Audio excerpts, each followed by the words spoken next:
This just in. Not my beat.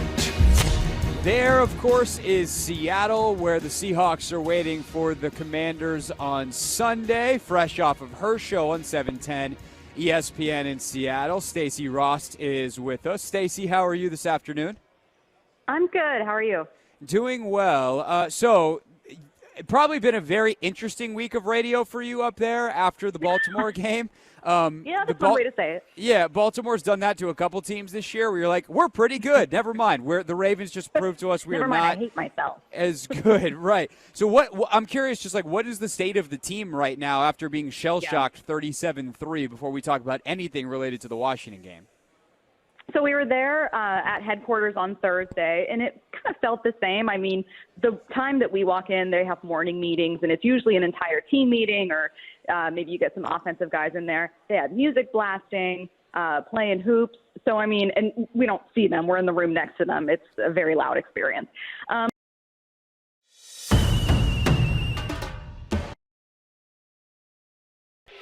Today's top story from the perspective of someone who's there. You are looking live. This just in. Not my beat. There, of course, is Seattle, where the Seahawks are waiting for the Commanders on Sunday, fresh off of her show on 710 ESPN in Seattle. Stacey Rost is with us. Stacey, how are you this afternoon? I'm good. How are you? Doing well. So, it probably been a very interesting week of radio for you up there after the Baltimore game. Yeah, that's one way to say it. Yeah, Baltimore's done that to a couple teams this year where you're like, we're pretty good. Never mind. The Ravens just proved to us we are not I hate myself. as good. Right. So I'm curious, just like, what is the state of the team right now after being shell-shocked 37-3 before we talk about anything related to the Washington game? So we were there at headquarters on Thursday, and it kind of felt the same. I mean, the time that we walk in, they have morning meetings, and it's usually an entire team meeting, or maybe you get some offensive guys in there. They had music blasting, playing hoops. So, I mean, and we don't see them. We're in the room next to them. It's a very loud experience. So it was just kind of a regular Thursday, and I think that that's exactly the way Pete Carroll runs this culture, right? I mean, they have the best record in the NFL after losses since 2012. Because of that consistency there. So I can guarantee you that they have Tell the Truth Monday, and then they kind of flush it, and they go, okay, we're done looking over this tape. We're looking ahead. So I've covered like really bad losses before, including a couple to Washington here in Seattle, and I always think the same thing. Like, how are they going to bounce back after this? That was a really awkward locker room. And then they're fine. So I've kind of given up worrying about it. Yeah, I remember sitting together in the press box before that 2019 or it was 2017 game.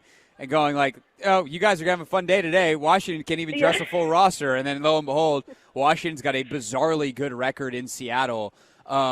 So if the attitude is good, then you get into the actual football. The biggest problem for Seattle, it seems, is Geno Smith and the turnovers, or everybody and the turnovers. Mm-hmm. How do they curb that? Is that a schematic thing to take a little risk away? Is it just taking care of the ball, executing better? What's the talk about turnovers up there? So I don't think it's necessarily a schematic thing, although I think that part of the problem against Baltimore was schematic, and I'll credit my co-host Michael Bumpus for pointing this out. He's an offensive coordinator and a former wide receiver, so he always looks at it from a wide receiver's lens, and he was like, look, they aren't making enough in-game adjustments. I would imagine that they see the same thing on tape that we do, and we'll see if Shane Waldron provides a few more hot routes or just kind of like options for Geno to dump off the ball behind a banged-up offensive line. I think that they're an offense that would like to do a little more play action, get some explosive plays going, and the offensive line just wasn't able to hold up enough for that against Baltimore. But the big issues have been miscommunication, and I think Geno just kind of making some mistakes, plain and simple. It's, some of these are on Geno. He's got 2 in the red zone, 6 interceptions total over 4 games. But you look back at Baltimore, I mean, that interception targeting Tyler Lockett wasn't on Geno. It's on Geno in that, like, everything kind of comes back to the quarterback and head coach, but it was a missed audible that just didn't make it down the line to Tyler. So that's a moment where you watch it as a fan and you think, oh, my God, I'm so tired of this guy making mistakes. And then you look back at the tape, you hear from coaches, and you go, oh, okay, like, none of them are panicking. Interesting. Stacey Ross with us, host up in Seattle, 710 ESPN, also covering the team on the beat. So you can read her work. SeattleSports.com, right? I have that website correctly off the top of my head. Yeah. Excellent.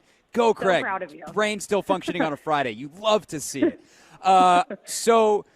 You mentioned the offensive line's banged up. And as of pre-trade deadline, going into every single week, the talk was always about this Commanders D-line and the 4 first-rounders and all of that. Now with Young and Sweat traded, they're not quite as daunting from a talent standpoint, but a lot of folks here think like they actually might be better because of some discipline and such. But obviously you've got Allen and Payne inside, still uber talented. What is the concern level in terms of what Washington brings defensively against that banged-up Seattle offensive line? I mean, I think that there is some, obviously, because we just saw the offensive line get absolutely worked by Baltimore. But without being, like, overly disrespectful to fans, which obviously I would never intend to do, I do think some Seahawks fans see it as a bounce-back game. And, like, unfortunately, I think that that's just kind of where Washington has been at times with their record. And, guys, I say this knowing that Washington has, like, kind of kicked the Seahawks' butt in Seattle. So, like, look, I get it. I know that if you're a Commanders fan, you're listening going, how dare they? But, like, I think that that's kind of what Seattle fans are hoping for, too. Like, they just lost 37-3 to the Ravens. They're looking at Washington going, thank God this isn't the 49ers who are looking to avoid a 4-game losing streak. Like, we might have a chance here. So I think that if you're a Commanders fan, I do think that, you look at that offensive line and you think, okay, there's some opportunities here, but they've just been up and down, so it's kind of hard to predict. I mean, the first, 3-ish games of the season, they were really solid in pass rush win rate. It just kind of didn't hold up. So I'm not sure which version we're going to get, but you are going to see some backups out there, that's for sure. The thing that terrifies me is Seattle has a propensity for generating big plays, explosive plays, and Washington has a propensity for giving them up. Why is Seattle, beyond just personnel, they've got a bunch of really great playmakers, why have they been so good at generating those explosive plays? I think they just have – I'm going to put it on Tyler Lockett and DK Metcalf. DK Metcalf, just a big target, right? I mean, he's exactly the kind of wide receiver that Pete Carroll has always wanted. And so I think you get that guy into this system and you look for him to get targeted for a big opportunity downfield and just trust, like, I'm going to throw him a 50-50 ball. He's going to beat out this corner. Tyler is just a reliable safety net. He's not going to get as many of those, 40-yard bombs. But he's always going to be like an immediate read or just a backup, and so he'll come up with some of those surprise plays. As far as explosives, I mean, they are better when the run game is going. Like, they actually had a really nice explosive play against Baltimore. It just didn't feel like it and kind of did nothing. So from a Seattle point of view, it feels like they've had a little less. Maybe that's good news for you guys, but we'll see if they can try to open it up this weekend. So the other side of the ball, one of the things that I'm curious about is how Sam Howell handles the noise. Like, he's played in big atmospheres in the ACC, but it's different when you get hand signals from the sideline for your play calls versus it's in your helmet. And we all know how notorious the sound is up there. When you've seen young quarterbacks make their first trip up to Seattle, especially, let's say, first half or so of their, in Sam's case, it's his second year, but his first year starting. Yep. How big of a factor does that noise become for communication and actually executing? I mean, it's definitely a factor. I'm like totally blanking on the game because it was just this year, so shame on me. I want to say Andy Dalton, who is not a young quarterback by any means, but it was a first start filling in for Young. It might have been him, but there was a team earlier that just had 1,000,005 false starts against Seattle. I want to say it was like 8 or something like that. Oof. So the noise is a huge factor, and Seahawks fans are like well-trained. Most NFL fans are. You can say this about Arrowhead. You can say this about a lot of places. But, like, if they sense one false start, they are relentless. They will not let up. It's like I've been on the sideline. We went down there to film thinking the game was going to be over. It goes into overtime. So we aren't expecting to be on the sideline. And as you know, normally the media press box is much more quiet. And yes. I couldn't hear myself talk. I mean, I was talking to someone next to me, and I couldn't hear what I was saying. And players have said that's what it's like. So I will say that, it's a slippery slope for Sam Howell. If he makes a mistake or two, I think he's in danger of making a lot more with this crowd. Definitely. On our podcast this week, Logan Paulsen, who used to play for Washington, said it's the only place that he's ever lined up at tight end, tried to yell at the tackle next to him and couldn't hear. It's wild. It's truly, you cannot, on the field, you cannot hear the person next to you. Yeah. Last but not least, what, like, prediction-wise, you're a radio host now. You're not a reporter. We just play sometimes reporters during the week. You host a daily show. I'm making you make a prediction. What do you think happens this weekend? Okay, so I am maybe more optimistic than is like maybe more pessimistic Commanders fans. I think this might be a closer game than we think. I know the Commanders are allowing the second most points, so I think there's an opportunity for Seattle to find the end zone. I'm going like a 27, maybe 21 kind of thing. Seattle's defense still looking to bounce back. Okay, I got 27-24 Seattle, so we're pretty on the same page We're there. twins. We're twins. Stacey Ross joining us from ESPN 710, or 710 ESPN, I should say, in Seattle. She's on middays there. They do a fantastic job at that station. Stacey, thanks so much for the time, and enjoy the game this weekend. Hey, good talking to you. Thanks so much. All right, that is Stacey Ross with us, everybody, here on The Hoffman Show. When we get back, Dave Johnson joins us on a Wizards game day. We're live at District E on a Football Friday presented by your local Honda dealer. Experience power, performance, and ruggedness with Honda. See your local Honda dealer today.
hasn't gone the way you thought it was going to go because his development, like with all young players, has been a little bit sporadic.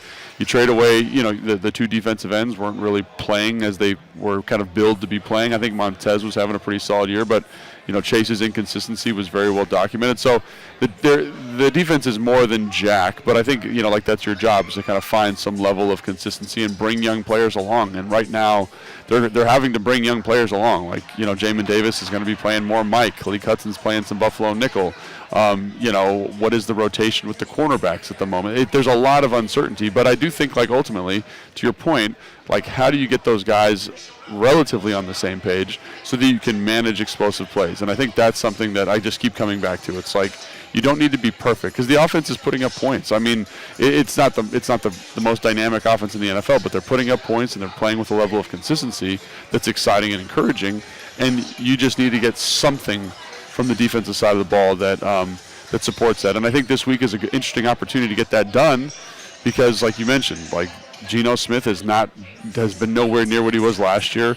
Their offense on a down-to-down basis is relatively inconsistent. So it seems like an opportunity against a team that's very talented to kind of get right. And I think that's where the story lies for me today is just saying, where is this group at, and can they just be on the same page? Right. Can they manage some of these mental mistakes? And that doesn't seem like it'd be that hard to do, but having coached, it is hard to do. It can be really challenging, especially if it just isn't clicking with the personnel. So I think last week was a good sign.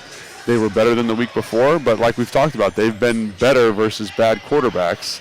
And I think Geno Smith is better than Mac Jones. So what does it look like right today? now everybody's better than Mac Jones. He got benched for I've never seen that before, by the way. Hey, we got one drive to go win the game. We're going to bench our starter that's played the entire game for Bailey Zappi, or for anyone, in this case Bailey Zappi, who on a fake spike throws an interception to end the game.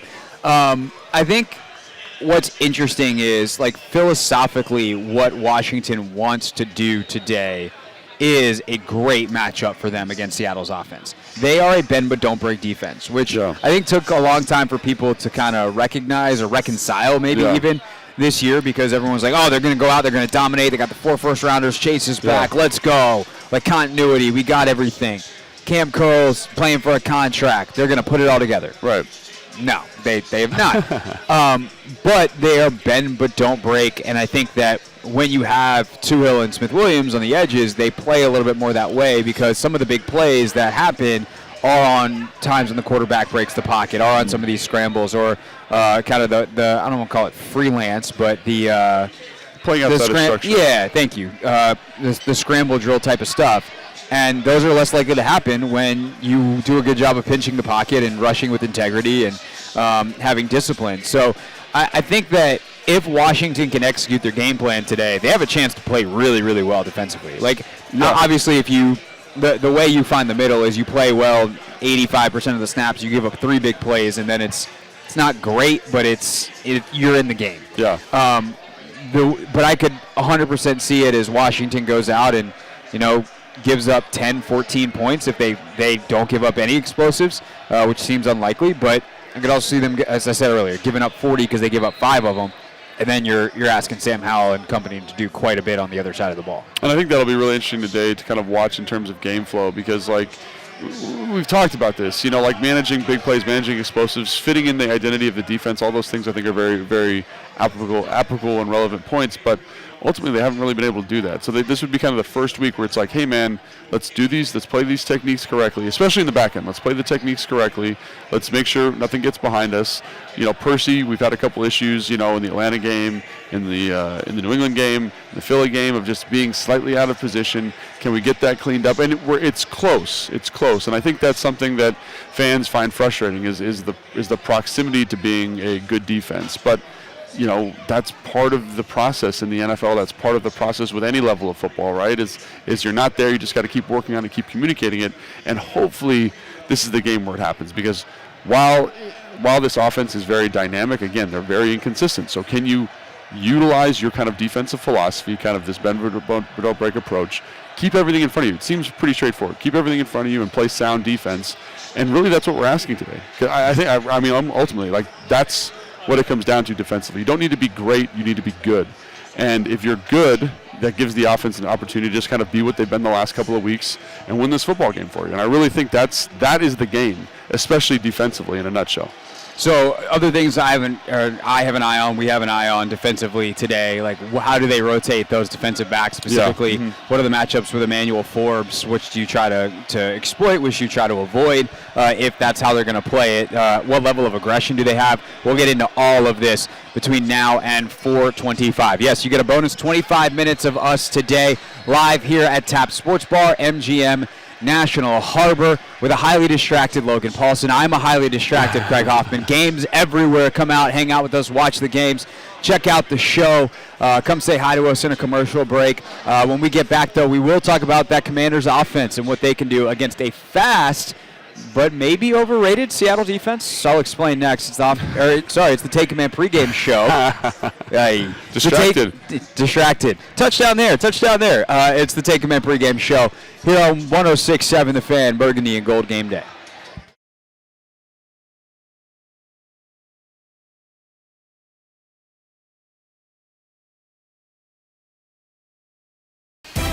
It depends on the story, but maybe we were playing Cincinnati. So Logan catches this touchdown. Oh, that's right. Yeah, that was Cincinnati. Yep.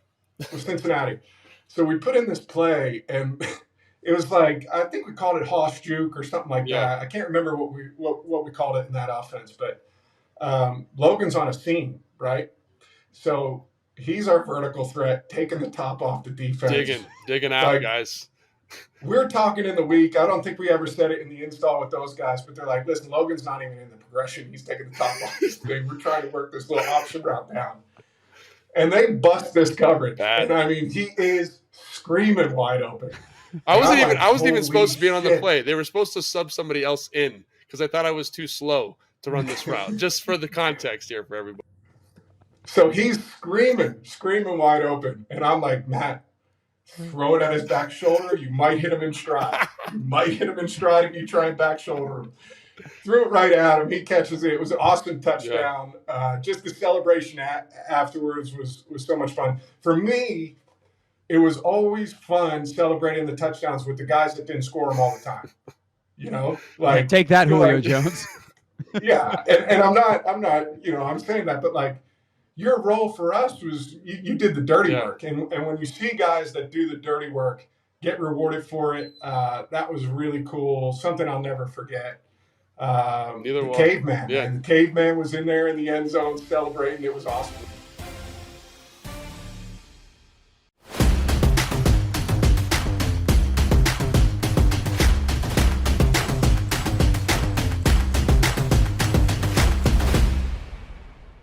So there was this play where we call it like it was, what is it, 19 Zorro. So basically like versus a 3-4 structure with an outside linebacker who is Von Miller in this case, I would get help from the fullback, like on inside help. So I could be really aggressive on my reach, really violent to the reach. And so it's me and DY, is a physical son of a gun.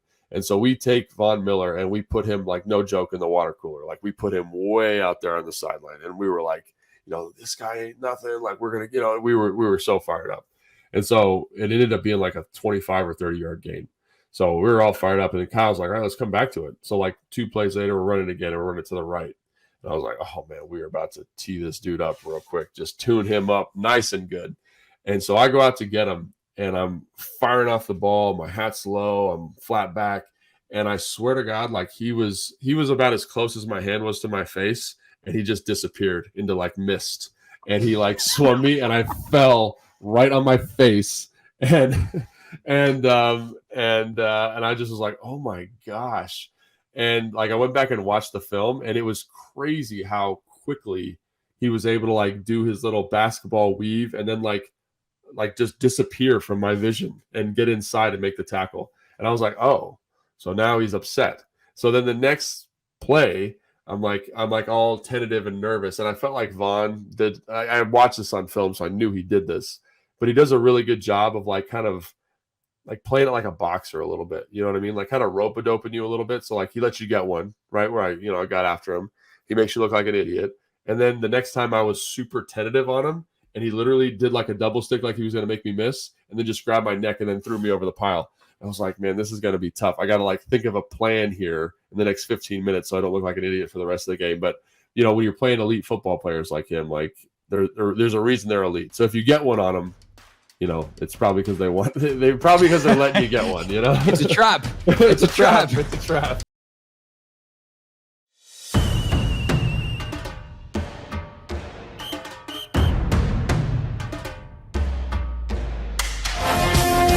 Welcome back. Take Command pregame show on 106.7 The Fan, Burgundy and Gold Game Day. We are streaming live on YouTube as well on both 106.7 The Fan and the Team 980's YouTube pages with Logan Paulsen.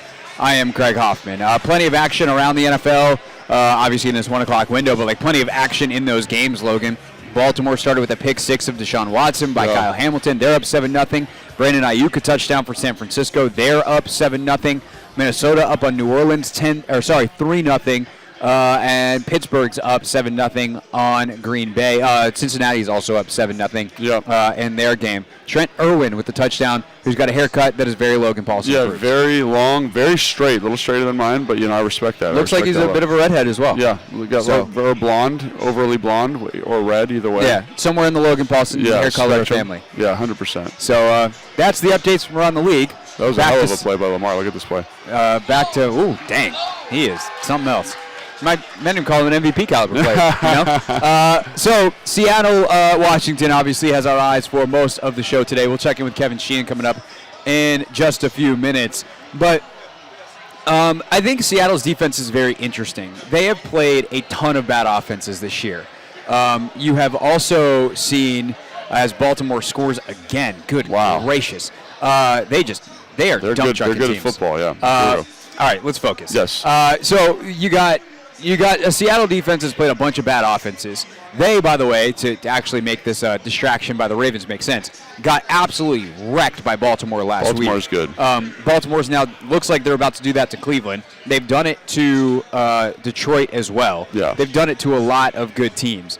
So when you think about this Seattle defense and watch them on tape, is this a defense that statistically looks better than it actually is, or does it kind of balance out with what happened against Baltimore to kind of say no, they're probably a better than average unit.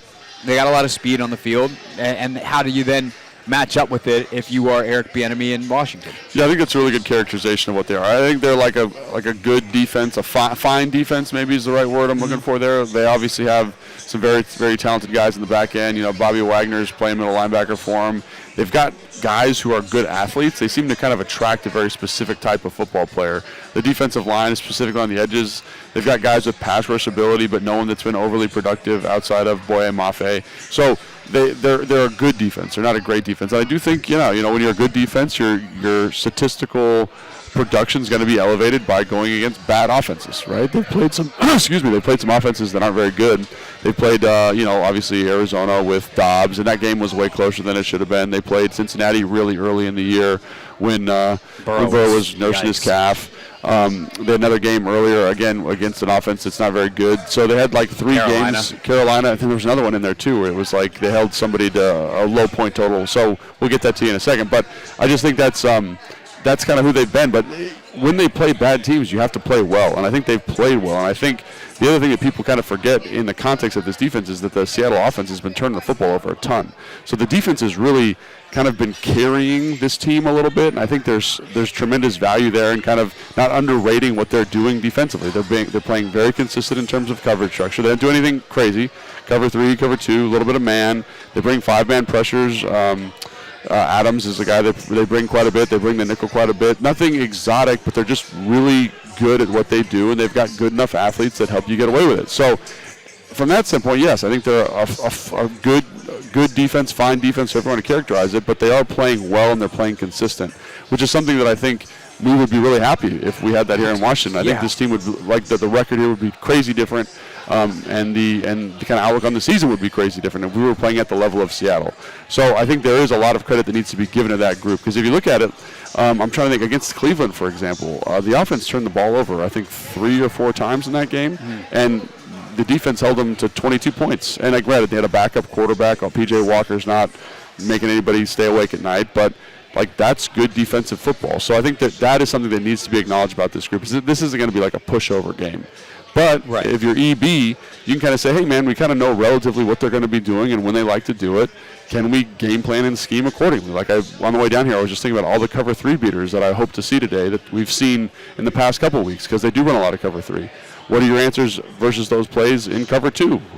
You feel good about all of it. It's just about making sure you get it called, make sure you get it protected, handling Boye Mafe, handling Leonard Williams, and I think you're going to be. This will be a really good test, I think, for the Commanders' offense, because I think this defense, like I said, they know what they do. They've got good athletes, and that's a dangerous combination in the NFL. Yeah, for sure. So, ironically, the team that we're also thinking about is the Giants. They beat them 24-3. There we go. And it's important to mention the Giants because this defense is a little different now because they do have Leonard Williams, who they traded from the Giants just a week ago. Of course, that didn't really help them that much last week against Baltimore, but I digress. I think we just got a question in the YouTube chat that I think is actually a really interesting one because they've got good corners, or at least dangerous corners, I would say. Obviously, Devin Witherspoon, the rookie, very, very talented, playing very, very well so far in his rookie season. There's a reason he was the #1 corner off the board. Tariq Woolen, last year's Rookie of the Year, super interesting kind of profile, 6'3", runs a 4.3. There just aren't a lot of corners that are like him, gets his hands on the ball. Like, he's a dangerous corner. But Bobby Wagner's going to go to the Hall of Fame, and Jamal Adams had a period where he looked like he was going to the Hall of Fame. Those two in coverage at this point in their careers, I think, provide some interesting matchup potential for Logan Thomas. And the other person that was mentioned in this question is Antonio Gibson. And EB coming off a week last week where he got Gibson 11 touches, season high, looked really well. Is that part of the answer? Like, how big of a part of the answer this week is getting the tight ends and the running backs involved, whether it's obviously for the running backs, run or pass, but especially in the pass game? Yeah, so I think that's a really good question. I think, we could spend a lot of time on this if you really wanted to game plan Seattle. And I think, obviously in cover 3, it doesn't really matter. Like, you think about guys that are more productive against cover 3, and you think about those kind of slot kind of inside route runners. So your tight ends, your Curtis Samuel, your who, by the way, should be playing today after missing last week with a toe injury. Your Jamison Crowders. Like, those guys do really well because if you think about cover 3, if you run 4 verticals into the defense, basically you get a 2-on-1 on the safety, right? Those 2 inside seams, you're 2-on-1ing that inside player, and you can take advantage of it. Now, Seattle, the way they run their cover 3, they try to mitigate that risk as much as possible, but that's why you kind of see tight ends, slot receivers do really well against this group. For Gibson, I think you want to kind of find those man situations and get him isolation routes on the players that you're talking about. The Jamal Adams. I actually think Bobby Wagner's still playing good football in coverage. I think he's got really good instincts. I think he's a good athlete. He's, there's a reason he's going to the Hall of Fame. Like, he's not maybe what he was a couple years ago. I mean, shoot, I would take him middle linebacker here yesterday. Yeah, but he's still a really good football player. So I think it's about finding those matchups. And, Seattle knows what Jamal Adams is at this point in his career. They're not going to put him in one-on-one situations too often. They like to blitz him because he's good at blitzing. They like to let him kind of be kind of this rangy flat player because there's not a lot of risk in having him do that. So they know what hurts them, and they're going to kind of, I'm sure, manage that as best they can. But I think to the question, it's more about identifying the coverage structures, getting concepts that you like against them, and then not forcing stuff. Versus man, yeah, you want to find matchups. Versus zone, you want to manipulate space more. And so what's the best way to do that versus this defense? And I think that's really the question. It's not, is Logan Thomas going to have a big day? Is AG going to have a big day? If they are in man, yes, I would expect them both to have a big day because I think they're good matchups. But, again, Seattle doesn't like to live in that too much, right? They're more of a softer zone coverage predominantly that sprinkles in man. And I think, can you maximize those opportunities versus those softer coverages with concept? And EB's shown an ability to do that, and Sam's shown an ability to exploit that. It's just, can he do that versus some of these corners that you're talking about? Because when you have fast, explosive, dynamic secondary players, those windows get really tight. Yes. In addition to those tight windows, they also have really good ball skills, right? They catch, like Tariq Woolen used to play wide receiver. He catches the football well. Witherspoon catches the football well. Trey Brown leads the team in interceptions with 2. Like, they have good ball skills. So it's about finding the space, maximizing the space, because the winners are going to close quickly, and then not making a catastrophic mistake, throwing the ball into somebody who can actually catch it in the back end. Right. So the other way that those guys, and specifically Gibson, gets involved, but tight end screens are a thing too, is the screen game. Yeah, and EB's used that a lot more the last couple weeks. Sometimes against soft zone coverage, it's a great thing because your linemen can kind of run forever until they actually have to hit someone. So you get a ton of, like, even if you don't wind up busting a 30, 40-yarder, it's a good way to pretty easily get 7, 8 yards. And Seattle's been susceptible to the screen game at times this year. Yeah, and I think when you're running it zone, like, the point of emphasis is different for the offensive line. Like, versus man, and they're up press, and you can really see who's going on. Basically, you're just trying to block the man player and then block the man player of the person who's blocking. So if you have a tight end and a receiver to the same side, the tight end's going to block the receiver's man player, and then the offensive lineman is going to block the tight end's man player, and you should be able to beat them kind of coming around underneath that. In zone, it's really about taking the space that the defense has already established and maximizing it. Mm-hmm. So can I get the blockers out on these kind of space players and keep them in their locations so that we can kind of manipulate this underneath kind of zone? You know, think about it from a 3D perspective. There's 4 defenders underneath. Can we block 3 of those 4 guys and give our guy an opportunity to basically run outside zone in space? So to that point, I do think screens will be excellent, potentially, especially if you get them in the right looks and if the offensive line knows how to block those specific looks. So I think that's definitely something to keep an eye on for sure. That's Logan Paulsen. I am Craig Hoffman here on the Take Command pregame show, 106.7 The Fan, the free Odyssey app, and streaming live on YouTube on this Burgundy and Gold game day. You heard from the Sports Junkies a little bit later on. Grant Paulson still to join us in our 3rd hour, but half an hour into the show, we always talk to Kevin Sheehan, and just because we're starting at 1 o'clock instead of 10 a.m. today doesn't mean we can't do that. So Kevin will join us next here on the Take Command pregame show.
Take Command pregame show live from Tap Sports Bar, MGM National Harbor. Craig Hoffman here, Logan Paulsen there on 106.7 The Fans, Burgundy and Gold game day. Normally simulcast on the Team 980 as well, but we got hoops over on 980. We are, though, on both stations' YouTube pages if you would like to watch. Kevin Sheehan's on the Team 980, 10 a.m. to 1 p.m. each and every weekday. And he also joins us half an hour into the Take Command pregame show. Kevin, how are you, sir?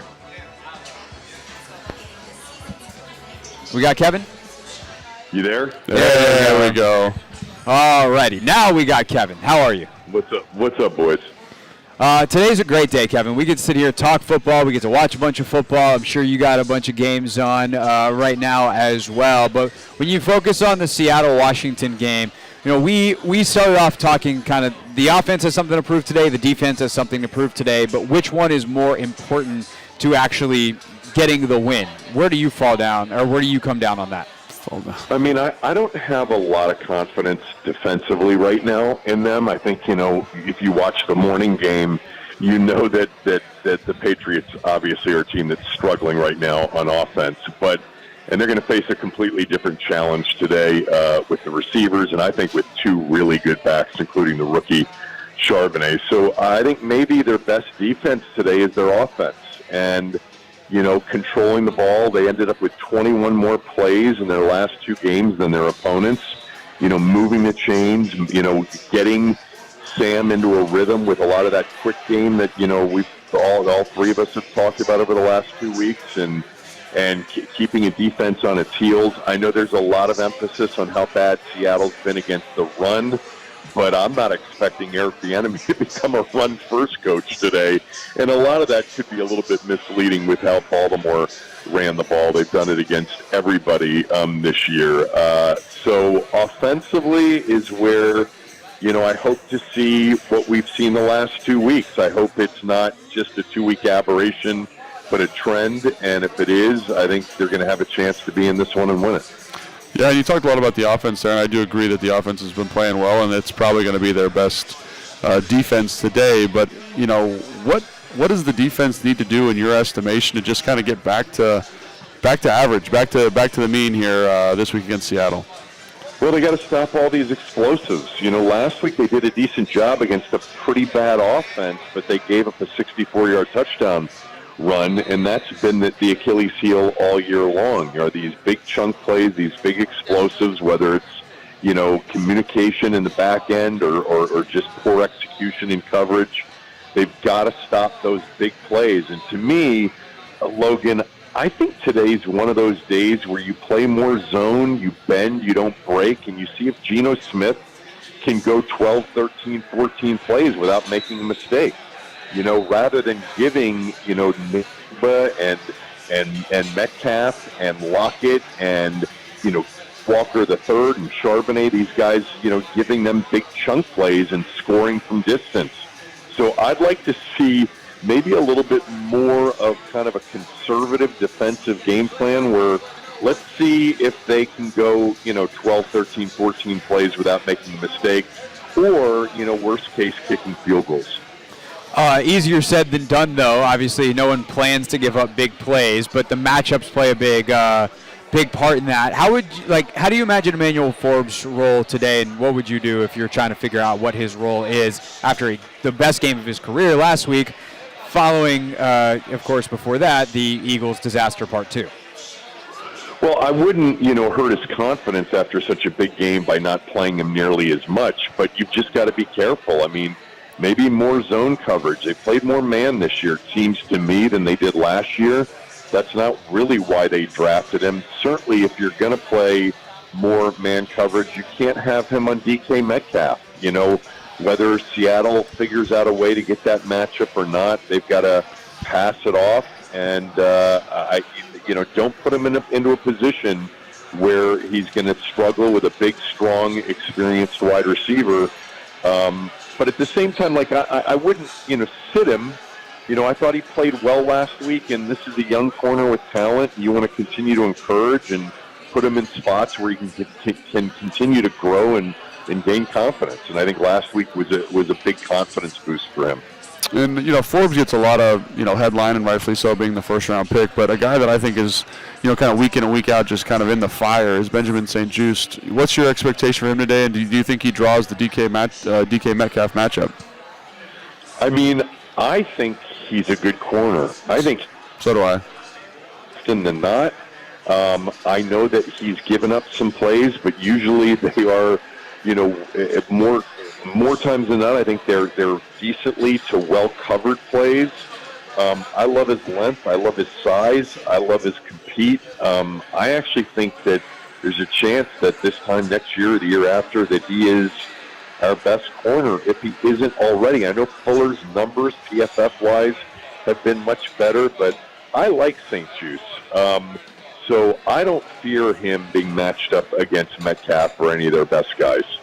Kevin Sheehan with us, of course, Kevin Sheehan Show, 10 a.m. to 1 p.m. daily on the Team 980. On the offensive side, Eric Bieniemy feels like he's done a much better job setting Sam up for success. But what have you seen from Howell himself, like within that structure these last couple of weeks, that makes you feel however it is that you do feel about his growth? Well, obviously decisive, which, some of the play calling and game planning has him to be quick and decisive. And then when he is, it's out quickly. He's got, I think we've seen this going back to even last year. He's got a good quick release, and the mechanics, which were an issue last year, I don't think really have been an issue this year. And when he is in rhythm, the ball's accurate on time, and he's giving his guys a chance to do something with it after they catch it. So love to see that. I loved the off-schedule stuff last week. I thought we saw as much off-schedule last week as we've seen in any game this year, and he plays that way really well. And, yeah, I mean, I think the key here is on the road against, a team that thrives at home with a loud environment, with clearly, the ability to disrupt an offense, get it out of rhythm. You've got to have all your ducks in a row. The silent counts and getting to the line of scrimmage with time and maybe some quick counts and making sure that you're not dropping them back 5 to 7 steps against this team in that environment. Hopefully a lot of stuff quick, and I'm sure Logan can speak to, when he is third and long and you've got to drop them back, making sure that they've got stuff that's hot. Yeah, absolutely. And I think, you talk about Sam Howell and his development there quite a bit, but I think the other one is like EB. And like, what have you seen from him over the last couple of weeks in terms of his development as a play caller? And is there a new wrinkle today that kind of helps Sam Howell's development even more? I mean, I hope there's not a lot of new wrinkles because I liked what's worked the last 2 weeks. But if they're playing to sort of stop the quick game and playing more press, they're able to take shots. They're able to three-step drop and take shots with Diami or with Terry, or there could be some man coverage, back shoulder kind of throws that get out quickly. Again, I think a lot of people are going to focus on Seattle's inability to stop the run. I just don't see Washington becoming a heavy run-first team. But I loved last week that they got to it more than they've gotten to it at any point this year. But I think it's got to get, early on, just a lot of the stuff to get him in rhythm and get the defense a little bit on its heels. But I like our backs maybe more than the rest of the league does, and it wouldn't be a bad thing to be able to run the football in this environment. All right, who you got? I like Washington's chances today. I do. I think that I like them plus the number. It's falling, by the way. It's down to 5.5 in spots. And, Seattle, I saw this number, guys. I don't know if you've seen this. Pete Carroll has won 67% of his games off of a loss. Yep. Since he got there in 2010. And they have been a well-coached team, always motivated, and if a lot of those wins came at home, we understand why. But I think there's a chance Washington hangs in there and wins the game today. I had Stacey Rost on my show on Friday, who covers them up in Seattle, and she described, or I think the term she used that they use is "tell the truth Monday." Yeah. Basically, they come in after a loss, they watch the film, they tell the truth, and then they flush it. So They've got a system up there that allows them to bounce back, but they also haven't lost many games like they lost last week, 37-3 to Baltimore, so we'll see what happens today. Kevin, always appreciate the time. Enjoy the games in the 1 o'clock window. Enjoy the Commanders game at 4, and we'll talk to you next week. All right, guys. Thanks. Kevin Sheehan with us here on the Take Command pregame show, 106.7 Fan. We move around so much, man. I was about to say the Team 980, 106.7 The Fan. We're not simulcast today. We're just on 106.7 The Fan on the radio. Of course, we are on YouTube on both stations. We're always on the free Odyssey app as well on 106.7 The Fan stream today. So plenty of ways to consume us as you bop around. If you're running some errands, want to keep listening, want to watch. If you're watching now, you have to go run some errands. We're on the radio. We're on your apps. We're everywhere previewing this game right up until kickoff at 4:25. Make sure you get Kevin's reaction tomorrow starting at 10 a.m. on the Team 980. When we get back, Ron Rivera, very chatty on Friday with the media. We'll dive into some of what he said next in our Coach Speaks segment for the Junkies. Join us at the top of the hour. It is the Take Command pregame show on a Burgundy and Gold game day.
Take Command pregame show on a burgundy and gold game day. Craig Hoffman, Logan Paulsen.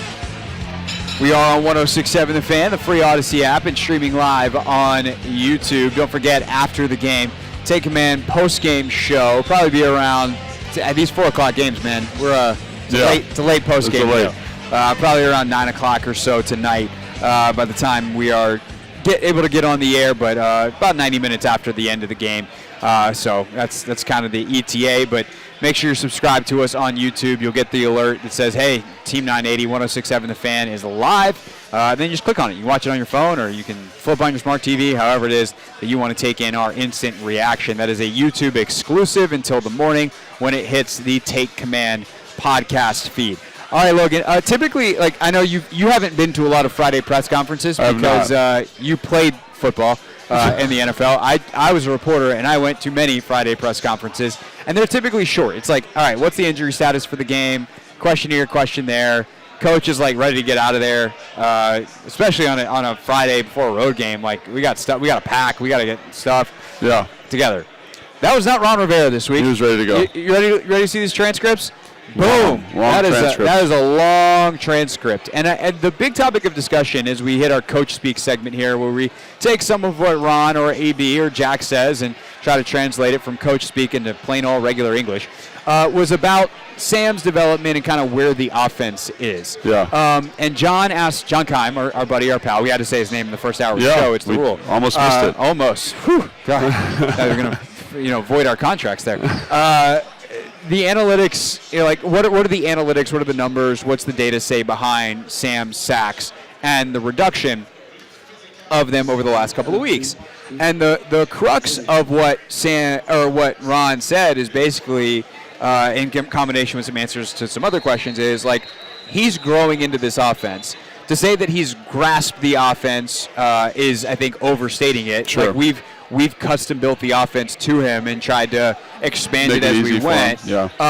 And things like motion have been added back in. And as that's gone on, some of the performances obviously gone better as Sam has grown and the offense has been better for him. Yeah. What do you make of those answers and of the validity of them and why perhaps you've got better results these last couple of weeks?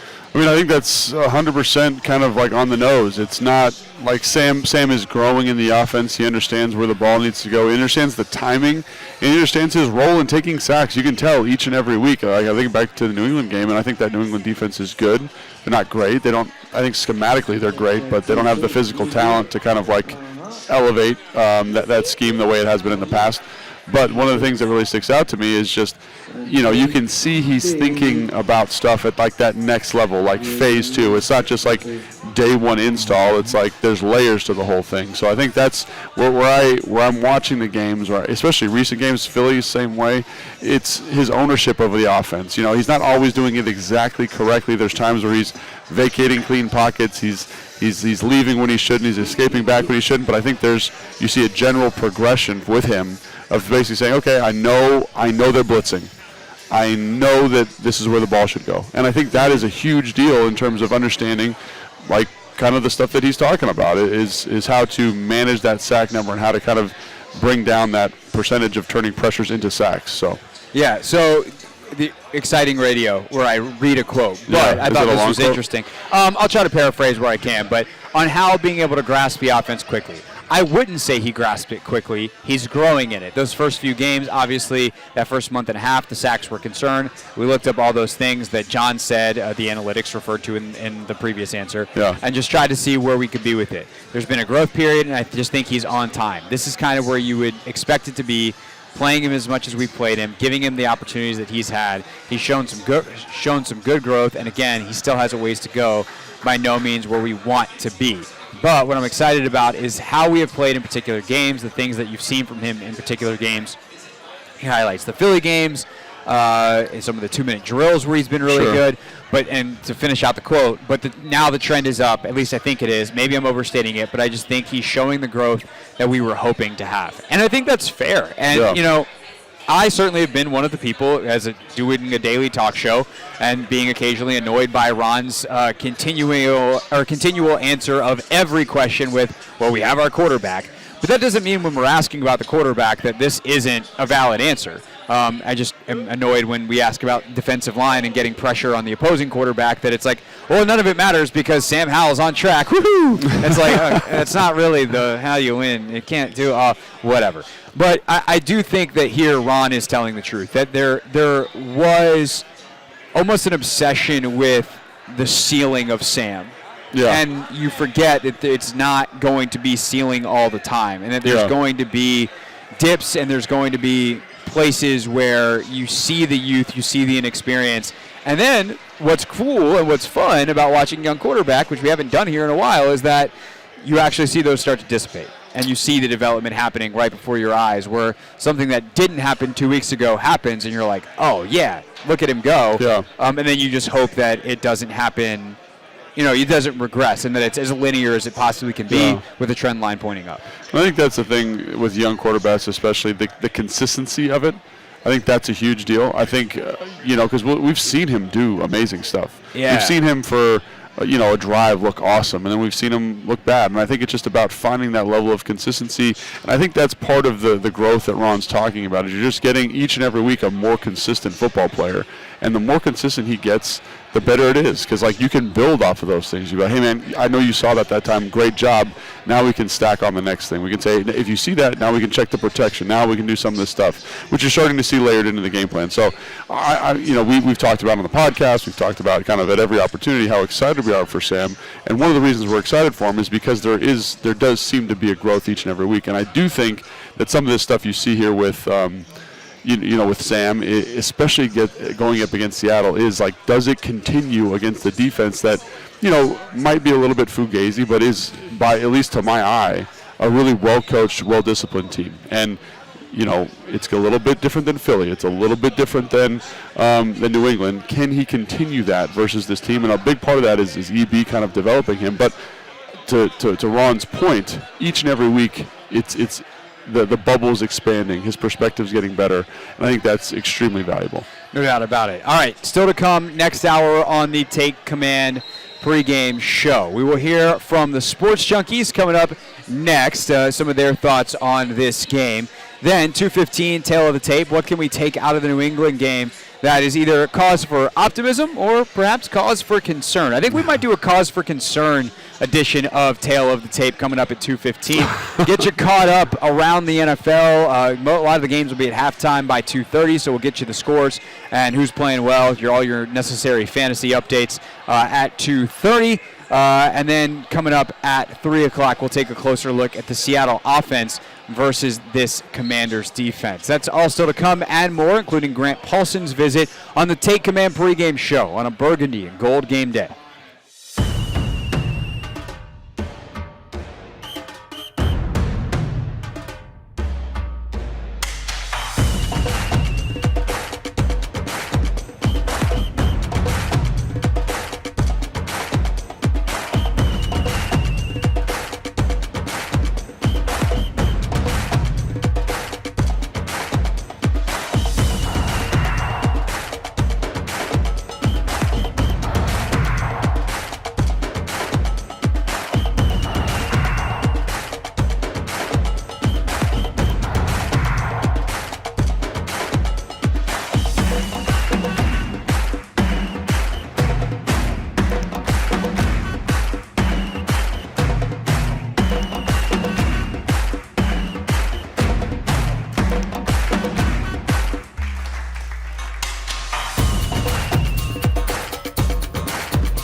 Take Command pregame show on a Burgundy and Gold game day 106.7 The Fan. Hour number 2, whether it's at 11 a.m. or in this case at 2 p.m. with the 4:25 start today, means we hear from the sports junkies. So, guys, go ahead and take it away. Their thoughts on Seahawks and Commanders. Commanders coming off a win. Head to Seattle to take on a Seahawks team that got roughed up last week. Embarrassed, humiliated, brutalized. And that's scary. And when Seattle's lost this year, they're 2-0 coming back from that. But I think we might have stumbled onto something here. I'm a little bit cautiously optimistic. I think it's going to be difficult. You can go either way, obviously. I mean, Seattle being a 6.5-point favorite, though, I think is just disrespectful. But I think Bieniemy and Howell have kind of settled in a little bit, and I'm hoping that we can continue. Because let's be honest, if the Commanders have any playoff aspirations at all, you can't even discuss it if you lose this game. I would agree they've found something offensively in the last 2 weeks. They've been much better, okay? But take into consideration the teams they've beaten. They've beaten the Patriots and squeaked over them. They beat the Falcons, kind of squeaked. They beat the Cardinals and the Broncos. All right, so the 4 teams they've beaten are all poop. Mm-hmm. So it's not like they're beating good teams. So, okay, Howell's playing much better than he was, a few weeks ago, and the team is playing better offensively, but they haven't beaten anybody. Right, but maybe they have found their stride offensively with Bieniemy and Sam Howell the last 2 games. I get it. I totally understand what you're talking about when you look at the opponents in the context. But the last 2 games, they've protected the quarterback more. Sam Howell, it's not like he's been not touched, but he hasn't been sacked 5-6 times a game. Yeah, there's definitely been improvement there, and the Seahawks are not one of the best teams as far as getting after the quarterback, so you would hope that protection for Sam Howell would continue in Seattle. I'm still worried about the secondary, and I know they looked decent against the Patriots. I know that Manny Forbes had a bounce-back game after getting reinserted back into the lineup, but you're taking a step up in competition here when you're facing Lockett, DK Metcalf, even though he's been struggling with injuries, and JSN, the rookie out of Ohio State. This is a tough secondary. And look, Pete Carroll knows that if they're going to go anywhere in the playoffs, Geno Smith's play has to improve. So I think you're going to see Geno open it up a little bit against a secondary that can be had. Yeah, I think that worries me. That's why I'm taking the Seahawks in this game, 30-24. I'm just not sold on the Commanders' defense. I do think they're ultimately the second half of the season are going to miss Montez Sweat and Chase Young. Seattle offensively were just abysmal in the Raven game. I mean, they ran for 28 yards. All right, Kenny Walker ran for 16. He was their leader. DK Metcalf had 1 catch. Mm-hmm. Tyler Lockett had 3. I mean, they were just terrible for 60 minutes. They're not that bad. They're going to be much better. Yeah, they're going to be at home, West Coast. They're going to play much better. I got them 34-26. Yeah, and that's the other factor. They're at home, which we know is going to be loud. Sam Howell talked about the loudest stadium he's played in was at Virginia Tech. I think it's going to be different in front of the 12s, and they're 3-1 so far this season at home. I think it's a shootout in the Pac Northwest. I think Geno outduels Sam Howell, even though Sam Howell's been very impressive. 14 touchdowns against just 9 picks, and he's slinging it. Like, Bieniemy is not giving him a watered-down version of the offense. He put a lot on Sam Howell's shoulders. I just think this is one where the defense allows 30-plus points, and they're not quite able to keep up. I like Seattle 31, Washington 24. Seattle's obviously a difficult home field. It's a difficult place to play, but Washington, for whatever reason, is 7-1. 30 seconds. They're struggling this year on third downs, third down offense, third down defense. Their average time of possession this year is like 26 minutes. I think the Ravens showed a blueprint on how to beat them. Just shove it right down their throats. We might see more Brian Robinson and Antonio Gibson this week than we have in weeks past. I like my boys on the road in an upset, 27-20. Tell you what, EB, if that happens, it's going to be a fun Victory Monday. Yes, sir. On the Junkies. Back to you, boys. All right, thank you very much, JP. Thank you, Junks. So, Logan, you hear there EB talking about a third down, which is obviously important in every game. Yeah. But the Seahawks are particularly terrible on both sides of the ball on third down. Diagnostically, you watch the tape, like, why is it that they struggle so much? Let's start on the offensively, because they're actually bad both. Like, they're really bad both ways. Offensively, why can't they convert on third down? Offensively, I think is interesting because, like, when you look at it, like if you're just watching a cut up of their offense, you're like, man, they find all these explosive plays. But I do think that they do a poor job of kind of getting themselves in good third down situations. Yeah, the Commanders went through a period like this a couple weeks ago where it wasn't always the most efficient down and distance. They get long down and distance. They're a run-first team. Run-first teams, if you're not overly efficient on first and second down, running the ball kind of leaves you susceptible to poor down and distance, obviously. So that's one thing. And then I think they are kind of such an aggressive team in terms of pushing the football down the field that when that happens, obviously that if you miss your shot, it's like a low percentage throw, right? When you miss your shot, it makes it really, really challenging to because it's an incomplete ball or whatever. So all of those factors kind of culminate in Seattle being poor on third down. Yeah, they are. I mean, like it's brutal, man. They're like 32%. Yeah, they're the 29th worst team. It's really bad. And so the other thing is they're also bad in the red zone. And I think it just proves the point today that, like, you just have to make sure that the big plays are not given up for Washington's defense, because they will not be able to beat you if you play, I would say, a remotely stout game. Yeah. I mean, again, third down. Eventually, even if you give up a couple or you give up one first down, chances are they're not going to get the next one. Yeah. And probably won't get the next two. But if you do get down in the red zone and you make them earn it down there, Geno's thrown 3 picks in the red zone this year. Yeah. So it's a slog for them if they can't get the big plays. And unfortunately for Washington, they just haven't been able to prevent them all year. And it's where I don't know what the solution is necessarily there besides better execution.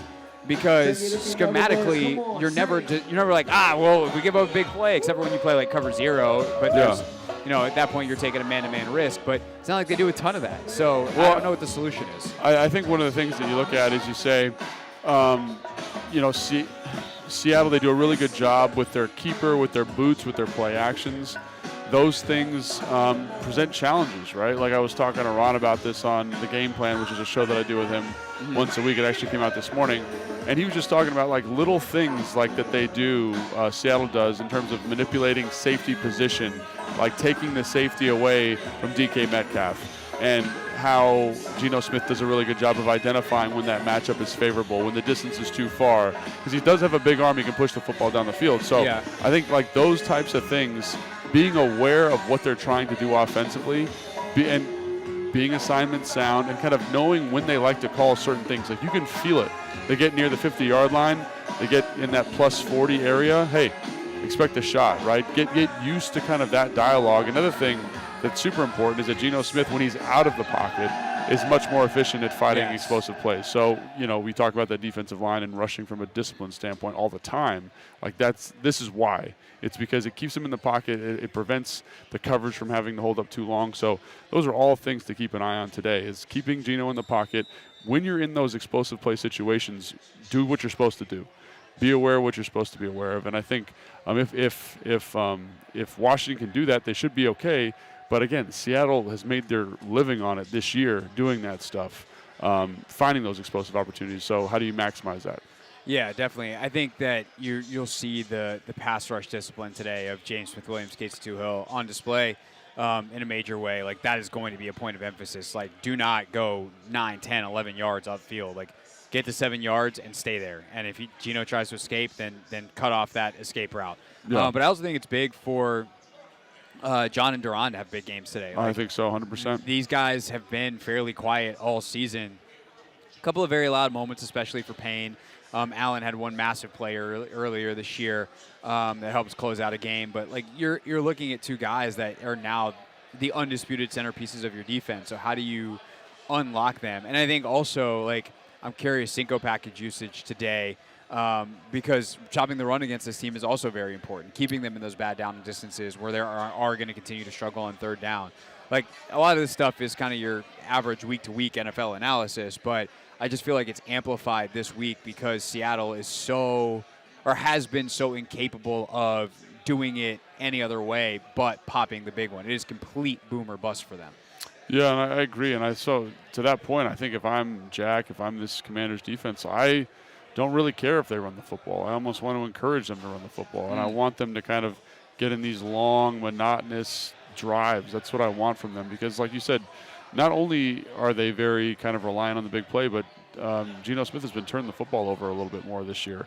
That's fumbles, that's interceptions. So every time he's on the field, every time the drive is pushing out, every time it goes from a 5-play drive to a 12-play drive, we're getting more opportunities for him to throw us the football. And now that also coincides with like being in good position and doing what you're supposed to do and playing the correct techniques and all that stuff, which has been a little bit up and down for this group throughout the year. But I think that's something that I'm definitely keeping an eye on. Is I don't care. Cinco, I don't care.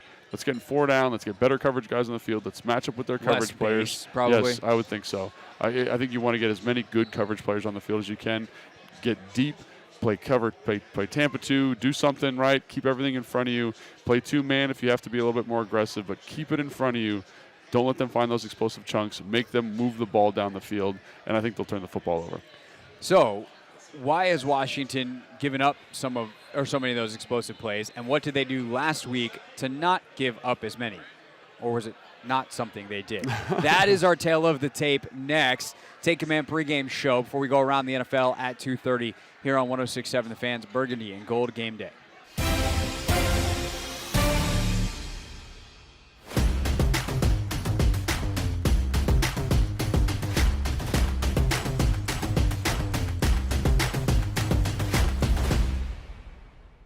We have a new submission to the Real Things Hall of Fame. The F-35 is a fighter jet that the military has. It is very expensive. Very expensive. The F-35 program costs the U.S. government / the military over $1 trillion. Like, this is one of the most expensive things in the U.S. government's budget is the program that makes these planes. Each one is incredibly valuable and expensive. And something happened during a training mission, but this jet leaves, they go on a training mission, and it's in stealth mode, apparently, and the pilot has to eject. So the pilot's like, I'm up out of here. Pilot lands relatively safely, has, I think, an injury or two that has to be tended to, but, like, is alive. But then they lost the jet. So the jet disappeared from the radar. The U.S. government's like, well, we don't know where the jet is. And so the Buford, which is the suburb not suburb, it's in South Carolina. It's by Charleston. Close enough. If people are actually from there and don't want to say that and want to say it's by Hilton Head, I know I grew up in the state. Leave my geography alone for the sake of the story, which I've now made less efficient by telling you all of those things because I can't help myself. Talk about a plane crash. Hey, we're back. So the F-35 gets essentially lost, and they're like, I don't know where this very expensive warplane went. And lo and behold, sometime the next day or later that day, it crashes somewhere, and luckily no one's hurt. But this $100 million plane is gone. Whoopsies, we crashed the plane. And this is an eyewitness account from a Charleston area television station of someone who heard the crash. In the bathroom taking a shave, and I heard a screeching, between a screech and a whistle. I said, what in the world is this? And I heard a boom, and my whole house shook. White says he didn't realize it was a plane at the time, so he didn't call anybody. The first thought came to me, I said, am I supposed to see the meteorite come out of space or something? And I said, well, if the airplane, it needed to be reported, but the thing was flying is too low. The F-35B airplane wreckage created an extensive debris field.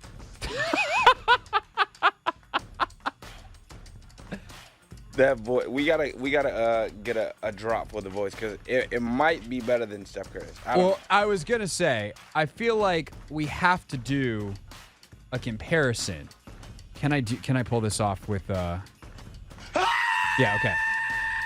So I had to compare or see if I had enough channels on the board to do this. But we got Steph Curry here. We got Charlie Brown here. And we got our mans here. His is better, though. I think his is the best one. His is definitely, it's not quite Charlie Brown. It's definitely close to Steph Curry, though. Yes.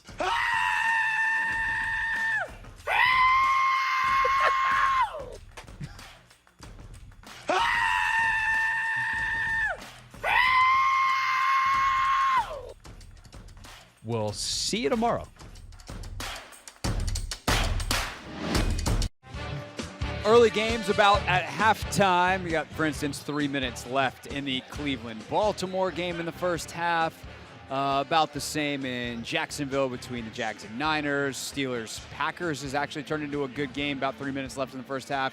So we get to the scores and the latest fantasy info coming up at the bottom of the hour. But it's time, Logan Paulsen there. Craig Hoffman here on the Take Command pregame show for our Tale of the Tape. And we've been talking all day about the explosive plays that the Commanders have given up this season. And it seems like they were able to figure out some stuff last week to prevent that outside of the one big run against the New England Patriots, Logan. But there's a key word in that sentence. That key word is seems. When you look at what happened last weekend on tape, what is it that you actually see from the Commanders' defense relative to how they performed the rest of the season? So anytime you're watching the Commanders, any defense in the NFL, there are explosive plays that are left in the field. And maybe I'm just more acutely aware of those opportunities when I watch the Commanders, but I look at this game against New England and I say to myself, man, if Mac Jones was a little bit better at football, they would have had probably four or five explosive opportunities that would have been game-changing for them. And you can also tell that there's a conservative element of the way Bill O'Brien's calling the game that makes it even worse, right? Because he doesn't want to push the ball down the field. It's 3rd and 7, and they're throwing a screen. It's like if he has anybody else at the position, he's probably doing something different. So there's all of these factors that kind of weigh into saying, wow, the defense did a good job, but you get this uber-conservative offensive coordinator because the quarterback isn't playing very well. And then on the plays that are schemed up, where you find opportunities, where you find favorable matchups, I'm talking from a New England perspective now, that Mac misses those throws. So there's a couple that come to mind. One is, I think it was in the middle of the first or second quarter, Benjamin St. Juice's man-to-man on Demario Douglas. That's your best offensive player, or been your most consistent offensive player of the last couple of weeks of the season.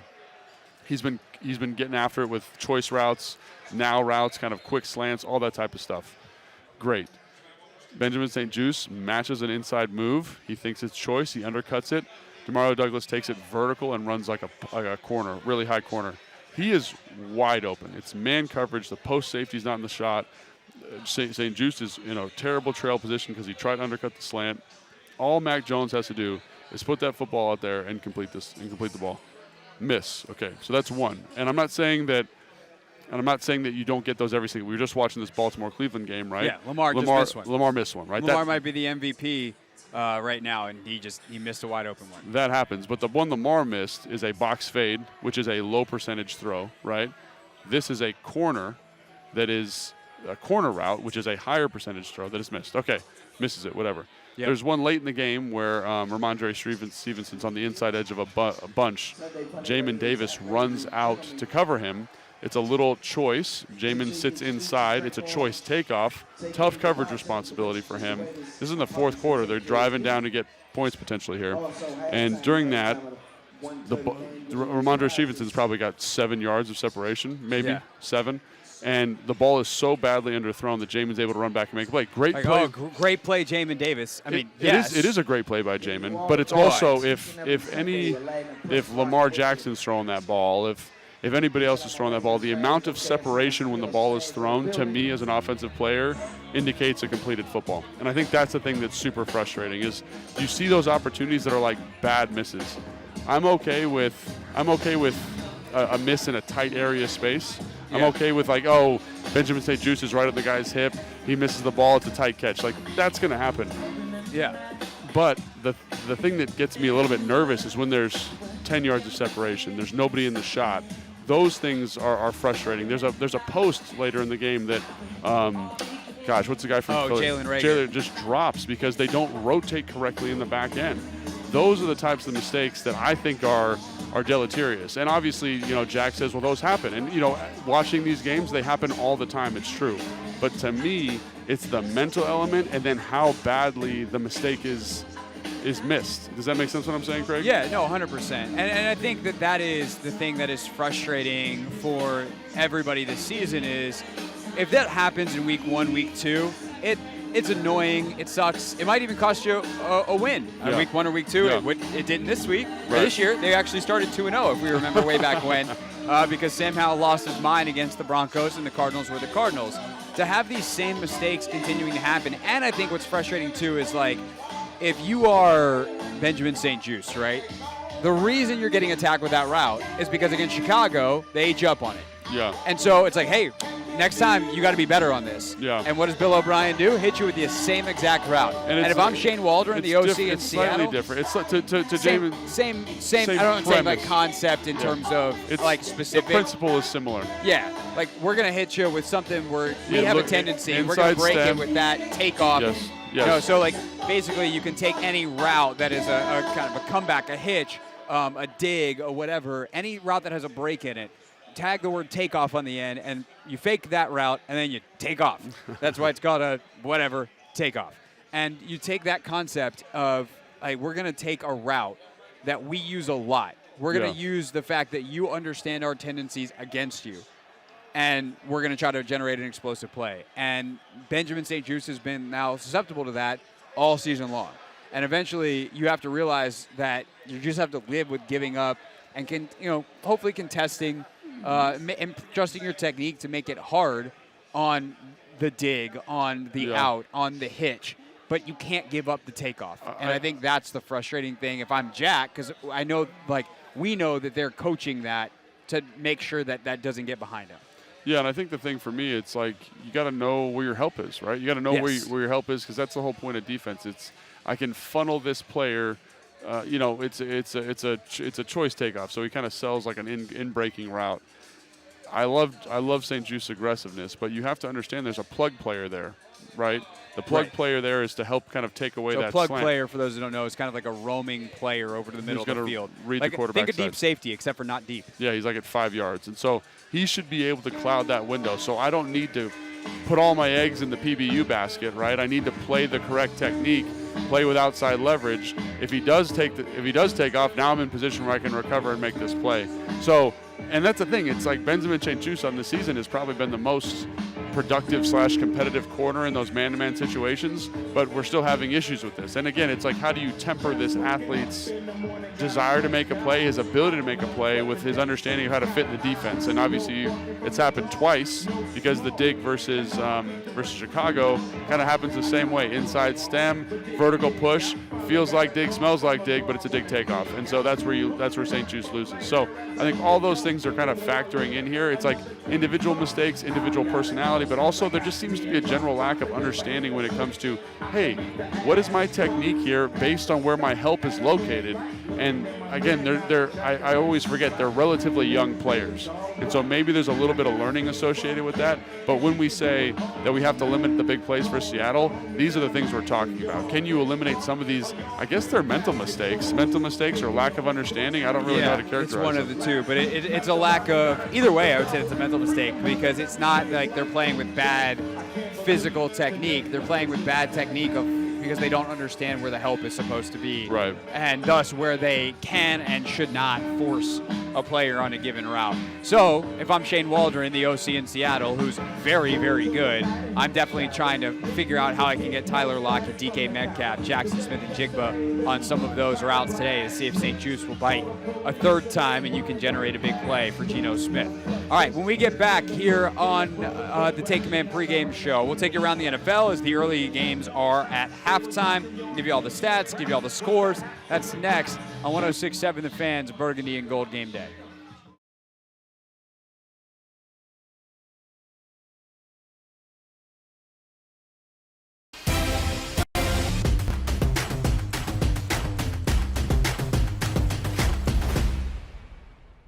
We have a new submission to the Real Things Hall of Fame. The F-35 is a fighter jet that the military has. It is very expensive. Very expensive. The F-35 program costs the U.S. government / the military over $1 trillion. Like, this is one of the most expensive things in the U.S. government's budget, is the program that makes these planes. Each one is incredibly valuable and expensive. And something happened during a training mission, but this jet leaves, they go on a training mission, and it's in stealth mode, apparently. and the pilot has to eject. So the pilot's like, I'm up out of here. Pilot lands relatively safely, has, I think, an injury or two that has to be tended to, but, like, is alive. But then they lost the jet. So the jet disappeared from the radar. The U.S. government's like, well, we don't know where the jet is. And so the Buford, which is the suburb not suburb, it's in South Carolina. It's by Charleston. Close enough. If people are actually from there and don't want to say that and want to say it's by Hilton Head, I know I grew up in the state. Leave my geography alone for the sake of the story, which I've now made less efficient by telling you all of those things because I can't help myself. Talk about a plane crash. Hey, we're back.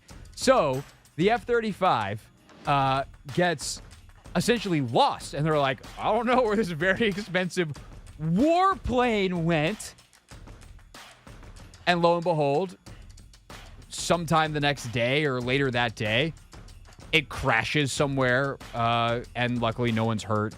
But this $100 million plane is gone. Whoopsies, we crashed the plane.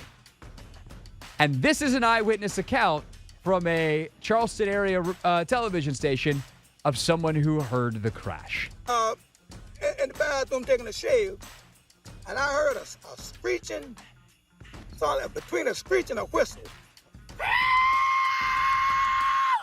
I said, what in the world is this? And I heard a boom. Then my whole house shook. White says he didn't realize it was a plane at the time, so he didn't call anybody. The first thought came to me, I said, what's it, a meteorite coming out of space or something? And I said, well, if the airplane, it needed to be reported. Let the thing was flying this too low. The F-35B airplane wreckage created an extensive debris field.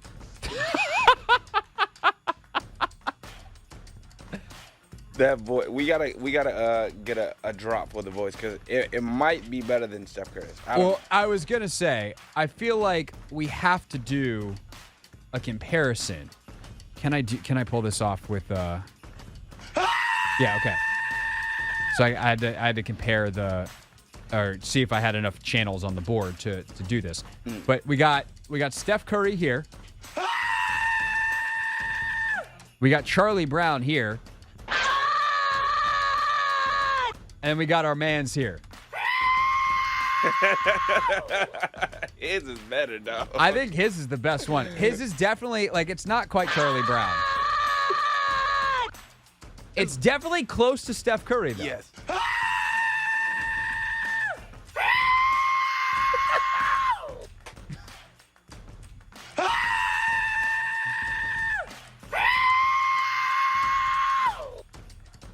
We'll see you tomorrow. Take Command pregame show here on a burgundy and gold game day. Craig Hoffman, Logan Paulsen with you. We will be live post-game as well on YouTube at the Team 980 and at 106.7 The Fan with our thoughts on Commanders and Seahawks, the game that we are spending most of our time on. But time now to go around the NFL with the early games at halftime on this day where the Commanders are on the West Coast, a 4:25 kick.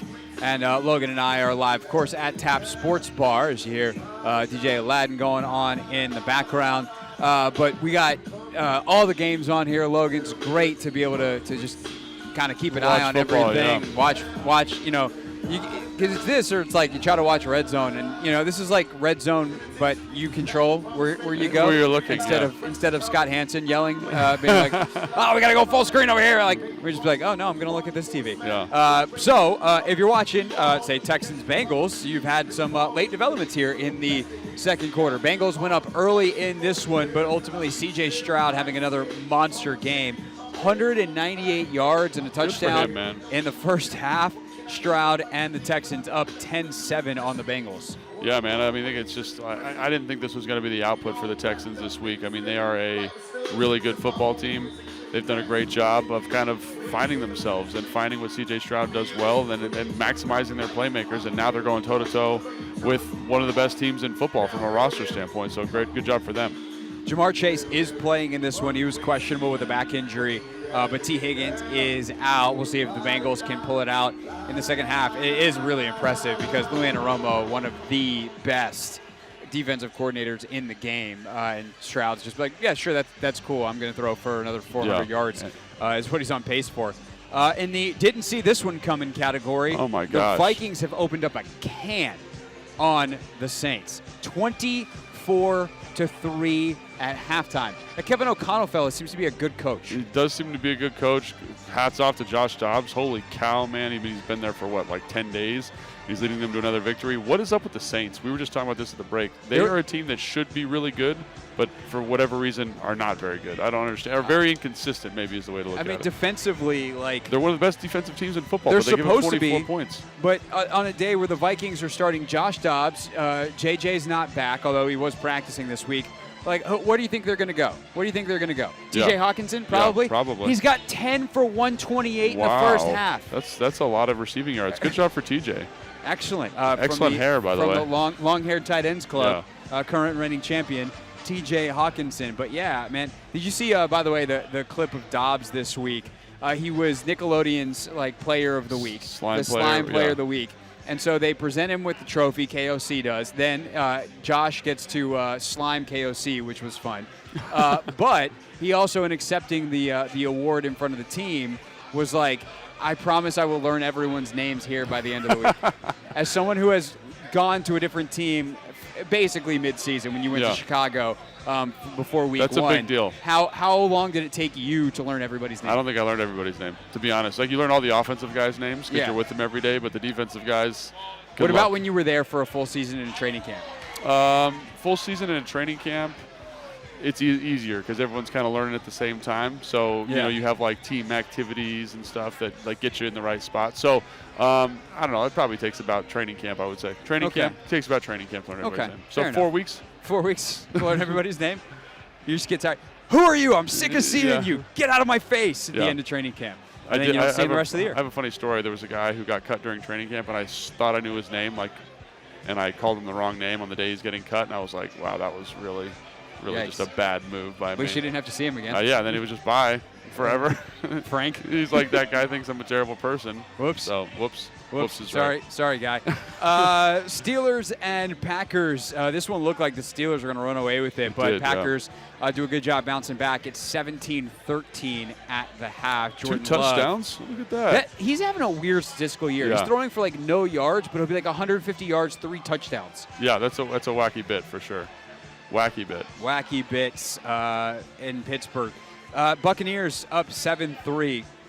This game's actually already into the third quarter, about 90 seconds or so in. I'm actually surprised because I feel like every time I look up, something bad is happening for the Buccaneers. As I literally look up to this game right now here at Tap Sports Bar and see Baker Mayfield have a ball batted straight up in the air and nearly picked. But they have been able to, I guess, get the 1 touchdown on the board. Defense is doing their thing against Will Levis, and it's 7-3 How's he doing? Tampa. Those stats aren't up there, but yeah, that's the one reason I was even kind of interested in this game was the Will Levis factor.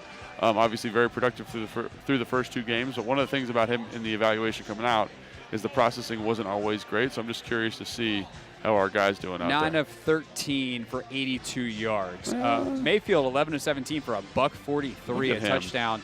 And a pick. I feel like that pick was pretty deep in the red zone, so that could be a lot worse. 49ers doing a great job bouncing back after their bye week against the Jags.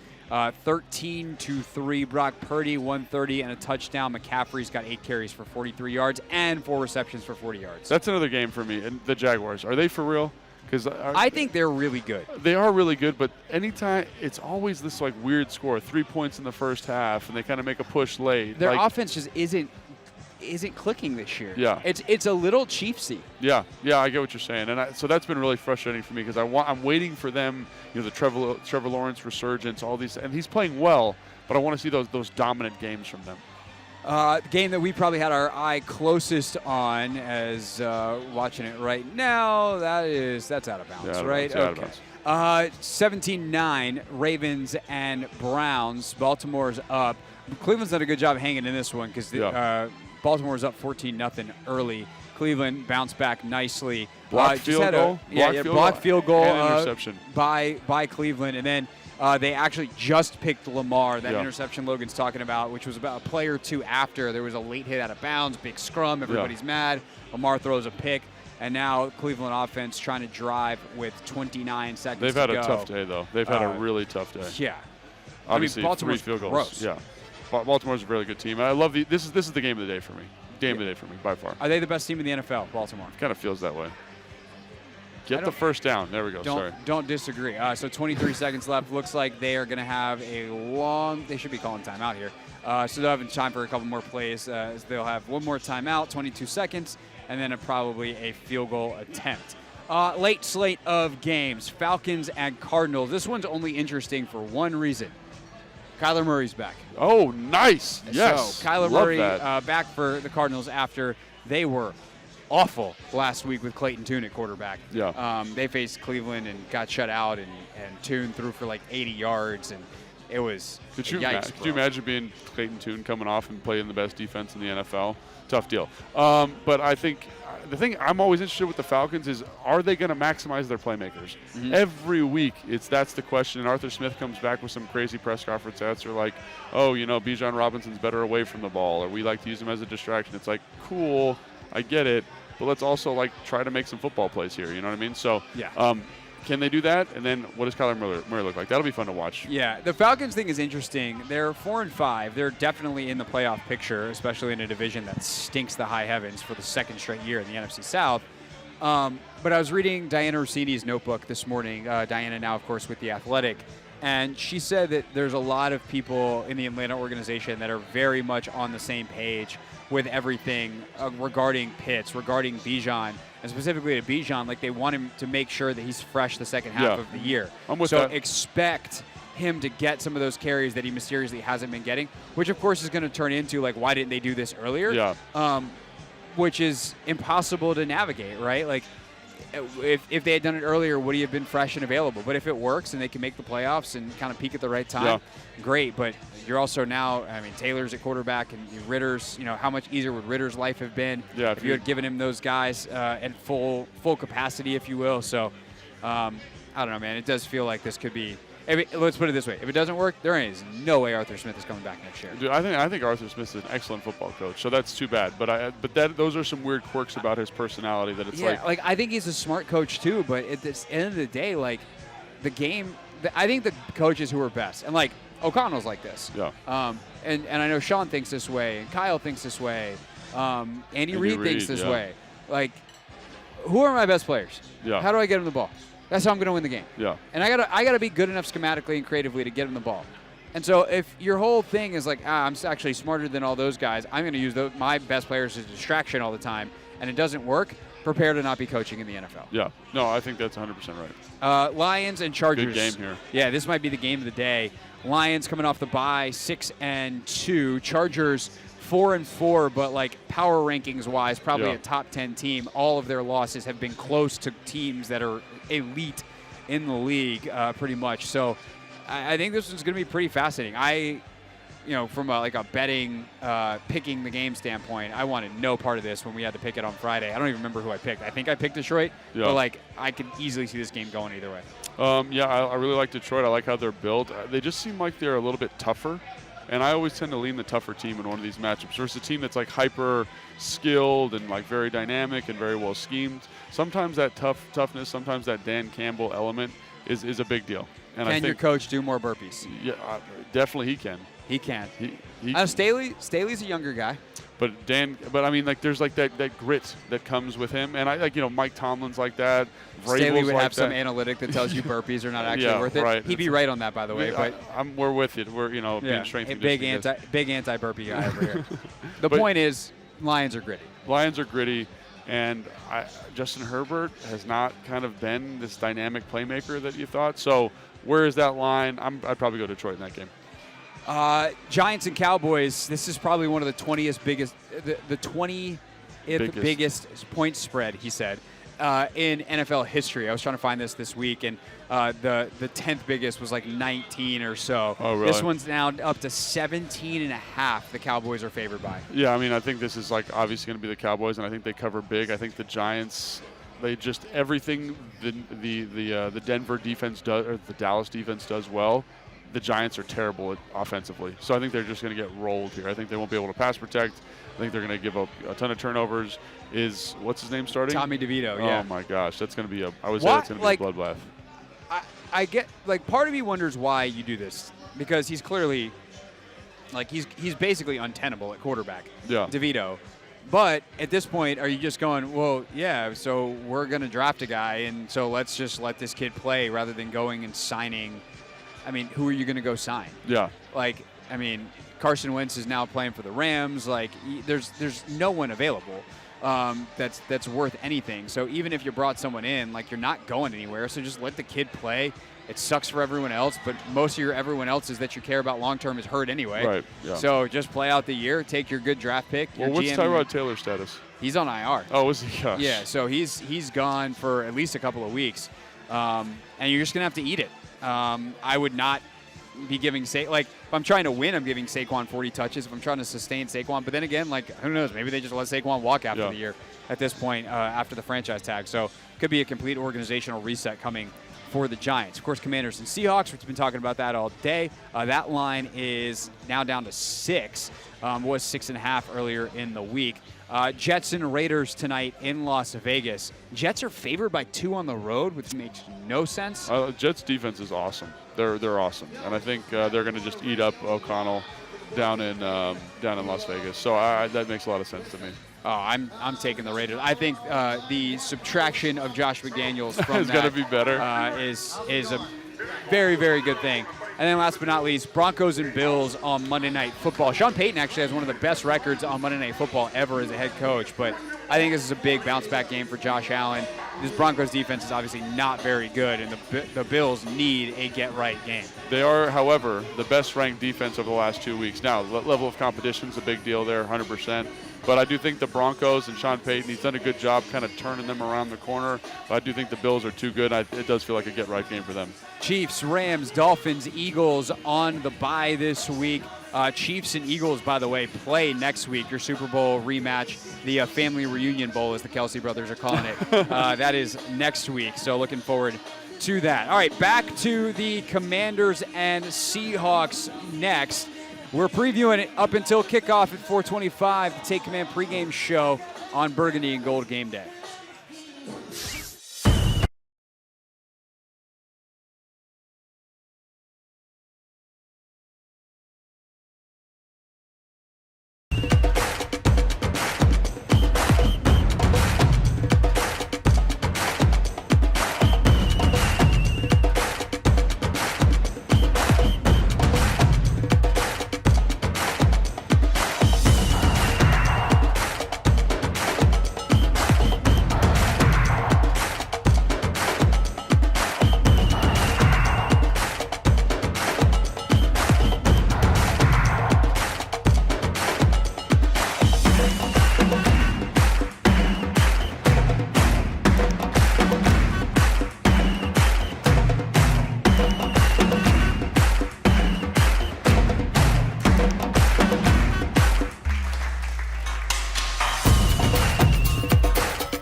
Take Command pregame show on a burgundy and gold game day. Craig Hoffman, Logan Paulsen. We've reached the part of the show, Logan, where I'm going to stand up for the segment. It looks like you're going to join me. Unfortunately for you, you're 6'5", so I've got Logan's mic. Are we? I hear him. Okay. All right. It's just maybe in my headphones. Oh, you can't hear yourself? Okay. I'm just going to take. Hold on 1 second. Flip that around, do that, and then hopefully I can hear you one way or another. All right, so that's that. Let's talk some DBs right now. Let's talk about the matchups of Benjamin St-Juste, Kendall Fuller, Emmanuel Forbes. How do they match up with Jackson Smith and Jigba? How do they match up with DK Metcalf? How do they match up with Tyler Lockett? And obviously, let's even before we get to that, man zone, and like how can you manipulate those things?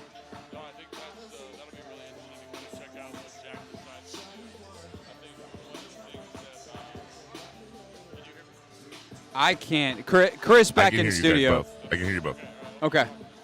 So one of the things that I would point out is just say when you're in man and zone, obviously you want to kind of maximize, I would say, kind of what they do well and kind of use Seattle's offense. So I think a lot of people think about matching up in the zone standpoint or from a man standpoint, right? So you think body type there, you think skill set there, you think all those kind of things that are maybe more impactful.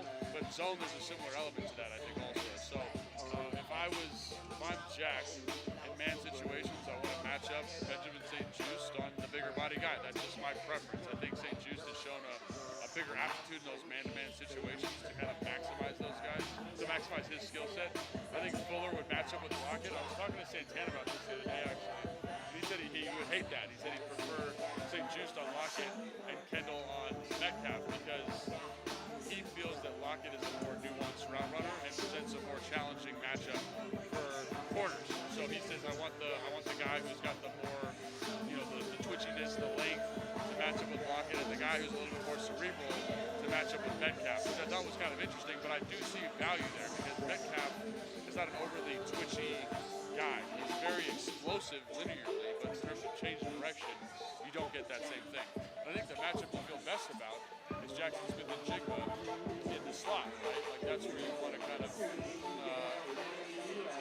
in terms of matchup, you say, oh, I want Forbes on Jackson Smith and Jigba, but Forbes is not lined up in the slot at all this year. And then you run into like run fit stuff. So what I think will probably happen, if I was putting money on it from a matchup standpoint, it'll be St-Juste in the slot with Jackson Smith and Jigba. It'll be Forbes on Lockett, and then Kendall on DK Metcalf. That's what I would think. Just because of what they've done from a slot standpoint, unless you go Danny Johnson, which is entirely Right, which is the wild card. And our sincere apologies to those watching on the YouTube stream because they're having the same issue in terms of hearing Logan as I am, and Logan can't hear himself. So we're working on that as fast as we can, and hopefully we get it. But the crux is you would go DK on, St-Juste with DK, Fuller on Lockett, and then Fuller on Smith and Jigba. Yeah. And then there we go. All right, now we can put this headphone back on, and we're all good. So but basically what I was saying is great job right there with the technical stuff, by the way. So basically Tim Parker, MVP, check with me at the line of scrimmage. What I would say the most important matchup here today is who mans the slot. So St-Juste has done that predominantly, right? And then that means that Forbes and Fuller are on the outside. If that's how you go, then the only way to go is Benjamin St-Juste when it's a 3-receiver set on Jackson Smith and Jigba because that's their slot player. And then of the 2 remaining guys, who would you prefer be on DK Metcalf? And to me, it's Fuller, right? Yes. Right. To me, like it's all right. Almost like I would want to work backwards. What do we want to avoid? Right. We want to avoid Emmanuel in the slot because he hasn't done it since training camp. Right. He did do it some. They cross-trained him there, but not done it in the regular season. And as you were saying earlier, like run fits, things like that. Yeah, get a little dicey. It's complicated beyond just covering with a two-way go in the slot. So I want to avoid that, but I also have to avoid Emmanuel Forbes on DK Metcalf. Yeah. I think Forbes is at a point where he can run with people. He understands, I think, some of the stuff that he missed on earlier in the season better, but he's still light. Yeah. And so if DK can go and body him, like, there's still going to be issues there. And that's the one I would avoid. I'm okay with St. Juste, frankly, on any of those three. So am I. And then it becomes, okay, well, where do you want Kendall? And that, I actually kind of like the idea of Fuller on Metcalf. So do I. Because I feel like he's smart enough to be where he needs to be. I think that's and DK, the thing. DK is not as nuanced nor as subtle as A.J. Brown is, for instance, 100%. right? Like, DK will pick up an OPI. Yeah. And I think Fuller's the kind of guy that can undercut routes and be where he's supposed to be, where DK is going to do some of that stuff. So I think that, end of the day, like, I'm trying to keep Fuller as much as I can on DK to avoid Forbes there. And then you go from there and kind of see what you do. But I also don't hate the idea of playing Danny Johnson a little bit more. Like, it did work. I don't know what that does for Emmanuel Forbes' confidence. That is something as a first-round pick that I'm concerned about. Like, he raises our ceiling long-term. But, man, like...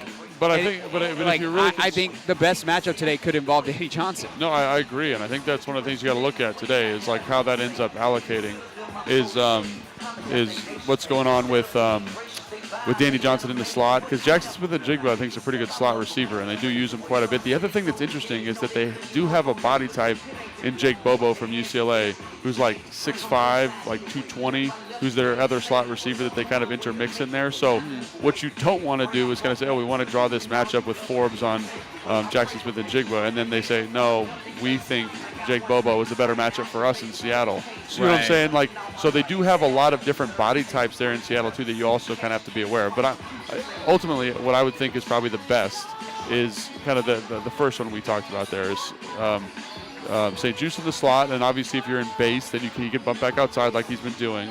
But then I really think Forbes on Lockett is a very skill on skill. I think their skill sets match up really well. And I think the length of Forbes is going to be disruptive to Lockett. I think his speed is going to match up really well. And I think Fuller, like you said, and like I talked to Santana about, there's an intelligence to Fuller's game. Understanding, hey, at 5 yards, this is the route concept I see. If he's making the break at 15, this is the route concept they're going to see. And Metcalf is not detailed enough to elevate that. So I think that's what you're looking at. I agree. I think the one, like, Tyler Lockett is, like, snuck past people forever. Oh, he's the most underrated player in football. Forbes has got to realize, like, no, that dude will run past you. Do not over trail this so you can try to undercut a route and make a pick. Like, you need to be super solid in your technique. I will say this, though. This is where Quan Martin not being there yet hurts. Because Quan Martin, if he's the nickel that he was drafted to be, solves a lot of these problems. Unfortunately, he's not there yet. He's been effective as a blitzer. Like, he's got his packages, and he's getting better. And he's played predominantly at safety, too. Right. I think that's the other thing. It's like the nickel thing hasn't really even developed. If they had done that earlier in the year and he'd been able to handle that kind of larger play load, that could be talking about a different story. All right, we'll continue to talk about these matchups and, you know, what kind of matchups would you want to see? Like, which of the two Seattle corners do you want to see Terry McLaurin lined up against? We'll talk about that next. Take him in pregame show here on 106.7 The Fan, Burgundy and Gold. Game day live from Tap Sports Bar.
Final 90 minutes before kick. Final 90 minutes of the Take Command pregame show. That's how it works. We're with you up until kickoff. Take Command pregame show is live from Tap Sports Bar at MGM National Harbor with Logan Paulsen.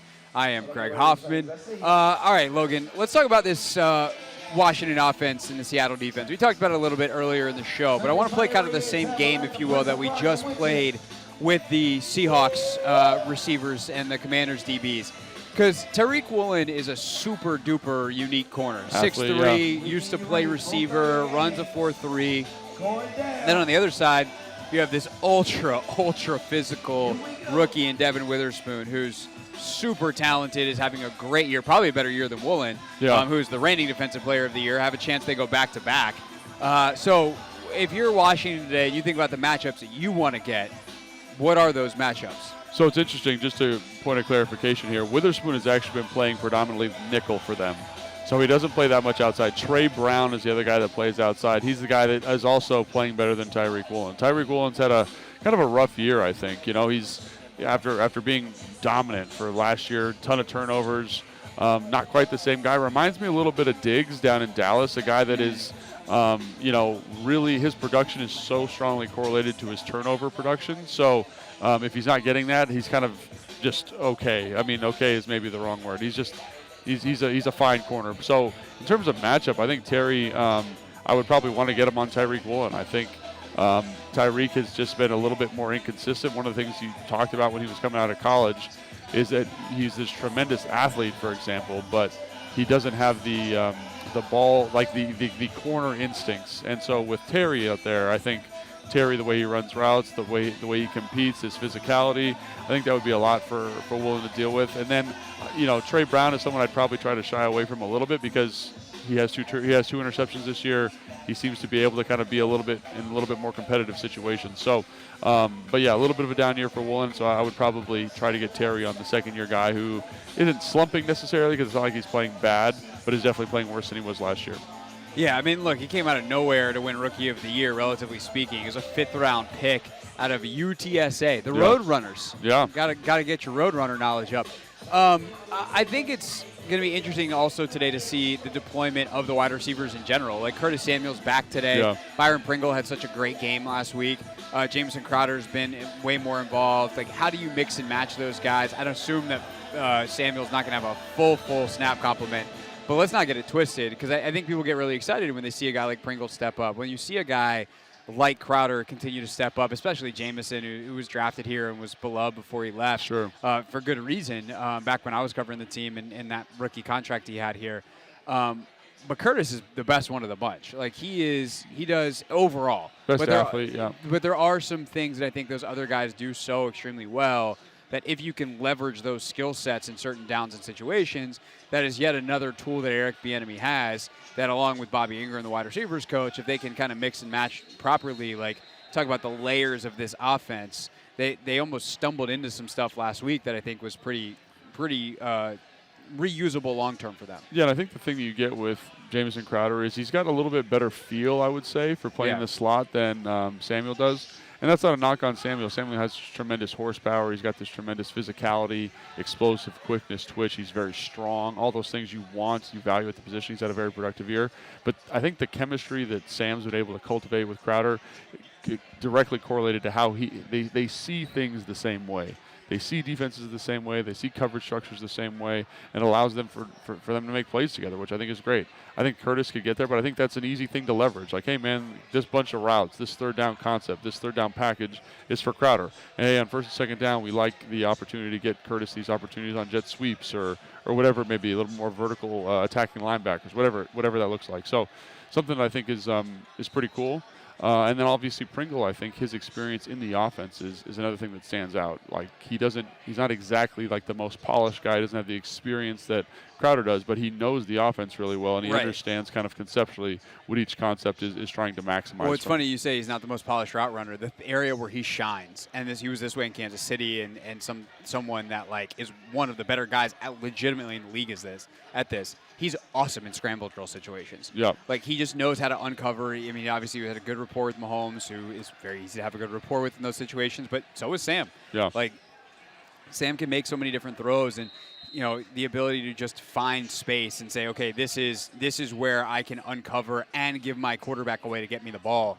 Because that's the thing that I think a lot of times, people screw up. It's like, I was wide open. It's like, no, you weren't. You were standing in space. I didn't actually have a throwing lane. I didn't have a way to get you the ball just because you kind of found a pocket of space. So I think Pringle is great at making himself available in those scramble situations. So some of your third and long, some of your types of plays that might go off schedule, your boots, your play actions, things like that. Those are really good opportunities to get Pringle on the field and continue, again, to layer this offense out. But I think going back to kind of the core matchups here, you got to find ways to get Terry the football. And I think matching him up on Woolen and giving him some of those deeper breaking routes as opposed to just like the goes that he gets on some other corners are probably the better play to get Terry involved today. And I also think, understanding what they're trying to do to you, like with this cover 3 structure, like what works well against them. And if you are running verticals into cover 3, Woolen's going to match you. Like it's the old Richard Sherman thing. It's like match carry technique, right? That's exactly what you're going to see. So that's not the best opportunity for him. But I think those digs, those dagger concepts, knife is another one that sticks out to me because it attacks that weak side hook player and gives you the dig concept to the front side. So all those concepts I think will be on the table. Those are all concepts that Eric Bieniemy's run. So I guess the moral of the story, kind of the high-level takeaway, is that there's no defensive back here that I think is overly daunting. I think we have very talented skill position guys, and it's about maximizing our skill position guys, not necessarily against the individuals, but against the coverage that they're presenting, right? I want to make sure I'm maximizing you versus cover 3, maximizing you versus cover 2. If it's man, what are my man opportunities? And maybe that correlates with Sam doing something at the line of scrimmage. Hey, if you see man, let's check to this concept. Or, hey, if it's cover 2, let's check to this concept. Now, I don't know how much you'll be able to do that in Seattle, but that to me becomes the goal of the day. And if you don't have checks, the receivers need to understand that I need to run this route a little bit differently versus man as opposed to cover 3 or opposed to cover 2. So all of those things will be kind of paramount today to keep an eye on in terms of how best they're maximizing that skill position group. No doubt. Obviously, the only way to maximize your skill position group is for your quarterback to stay upright. 100%. And Sam Howell has done a better job of that the last couple of weeks. A frequent listener of ours who does some data work actually made a whole chart, sent it to us on Twitter, and was like, hey, here's the sack to pressure ratio stuff the last couple of weeks. So we'll give you that data and then discuss why we think it is based off watching the tape. Why is it that Sam Howell's been sacked fewer times in the last couple of weeks? We'll discuss next. Is the Take Command pregame show. Craig Hoffman, Logan Paulsen with you live from Tap Sports Bar on a Burgundy and Gold game day.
Take Command pregame show here on a Burgundy and Gold game day. I'm just gonna look really short, Logan. We're gonna for the. Oh, now I've hit a button, and Lord knows what we're gonna do. And we're stuck on that screen. That's a bad deal. Oh no, we've really screwed up the camera settings here on a Burgundy and Gold game day. There we go. But if we angle this up a little bit, Logan Paulsen can still stand. I'm just gonna look extraordinarily short if you're watching on YouTube. And you know what? That's fine, because he's 6'5" and I'm seated in a chair. We are live on 106.7 The Fan on the radio, which none of you care about how tall we are anyway. But you should also definitely subscribe to us on YouTube at 106.7 The Fan and the Team 980 so that you can get the Take Command postgame show about 90 minutes after the final whistle tonight. We will welcome in Grant Paulson in just a little bit, Logan, to talk about the Seahawks Commanders game, specifically with him. But I wanted to dive into the protection and why Sam Howell has been able to avoid sacks over the last couple weeks. I'm going to start there. Let's start as broad as can be. How has Sam Howell been able to avoid sacks the last 2 weeks compared to the literal historical record pace he was on the first couple weeks of the season? Well, like with anything, like we talked about this on the podcast quite a bit, it's multifactorial, right? So to me, one of the main things is just EB seems to have gotten a little bit more consistent game flow with how he's calling quick game, how he's calling screens. The ball is getting out of his hand much quicker. You know, the time to throw is 2.3 seconds, which is significantly better than it was before. So to me, that's a huge factor. Obviously, I think getting the protections called correctly has been a big deal. That's part of that, Sam. Part of that's maybe Tyler Larson. That's something you'd have to kind of talk with people in-house in the building about. But it seems to be there's less free runners. They're more familiar with the protection. Obviously, there was one against New England where there is a free runner. They have the protection called incorrectly. But that's gone way, way down, especially since the New York Giants game.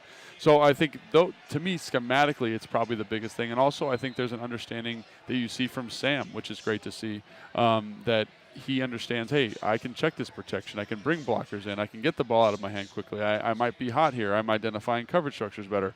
So to me, it kind of falls more on EB. It falls on Sam's understanding and recognition. And, I think people want to give credit to Chris Paul and Tyler Larson, and I think they rightfully so. They're playing good football. But I think the other two factors are way more significant in terms of why that number's come way down.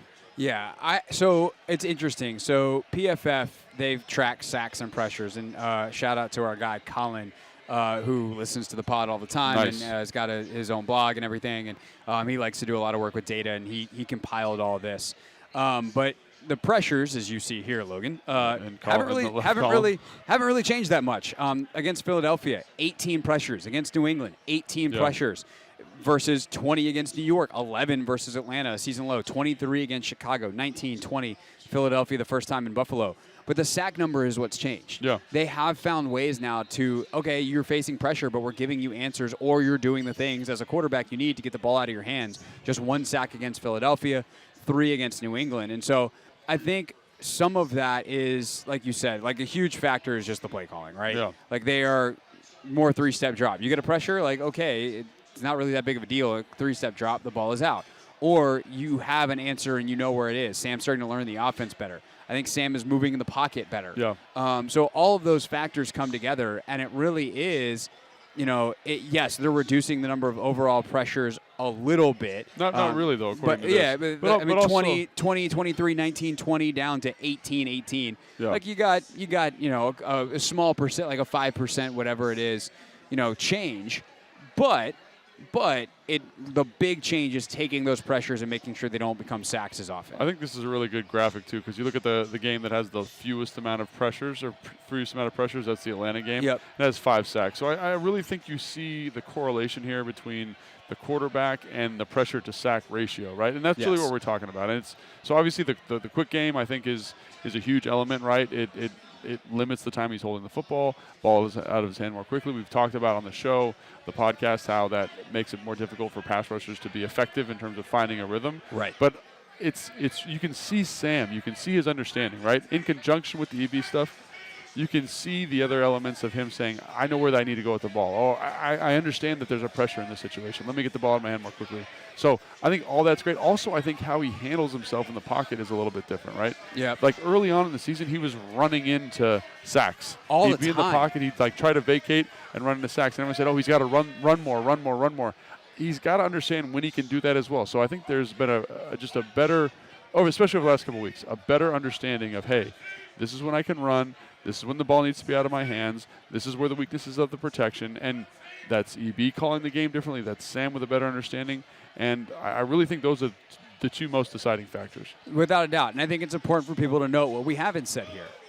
We haven't talked about Chris Paul and Tyler Larson. Yeah, we haven't. Right? And that's what everyone thinks is because these last two games, like, oh, Paul and Larson are there. It's just so much better now. It's the offensive line, stupid, right? Yeah. You know, the old political. It's the economy, stupid. Yeah. Like, no, it's the offensive line. Actually, it's not. It's actually the quarterback here. Yeah. And yes, I do think that Sam's efficacy is impacted positively by a more stout left guard, a more stout center.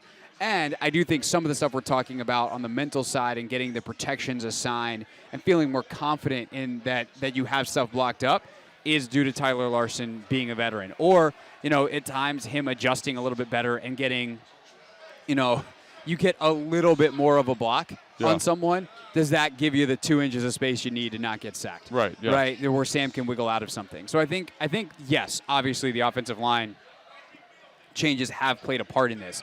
But we are talking much more about what's happening with the quarterback, with the play calling, et cetera.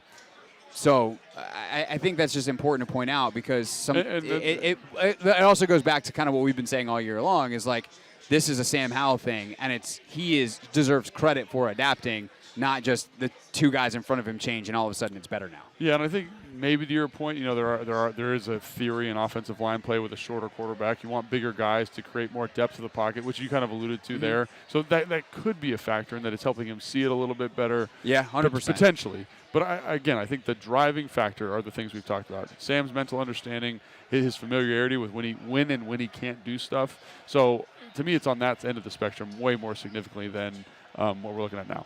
I would say one last factor where I think he's dramatically improved the last couple of weeks is I think his scrambles have been so much more effective.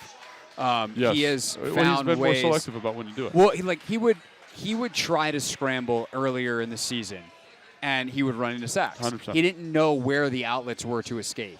And the last couple of weeks, he's done a good job of moving, shifting in the pocket, and then, let me find the way out. Yeah. Let me actually find where the escape is. And it doesn't have to be a 3rd and 23 where he scrambles for 24 with the last 5 yards coming as a human ping pong ball.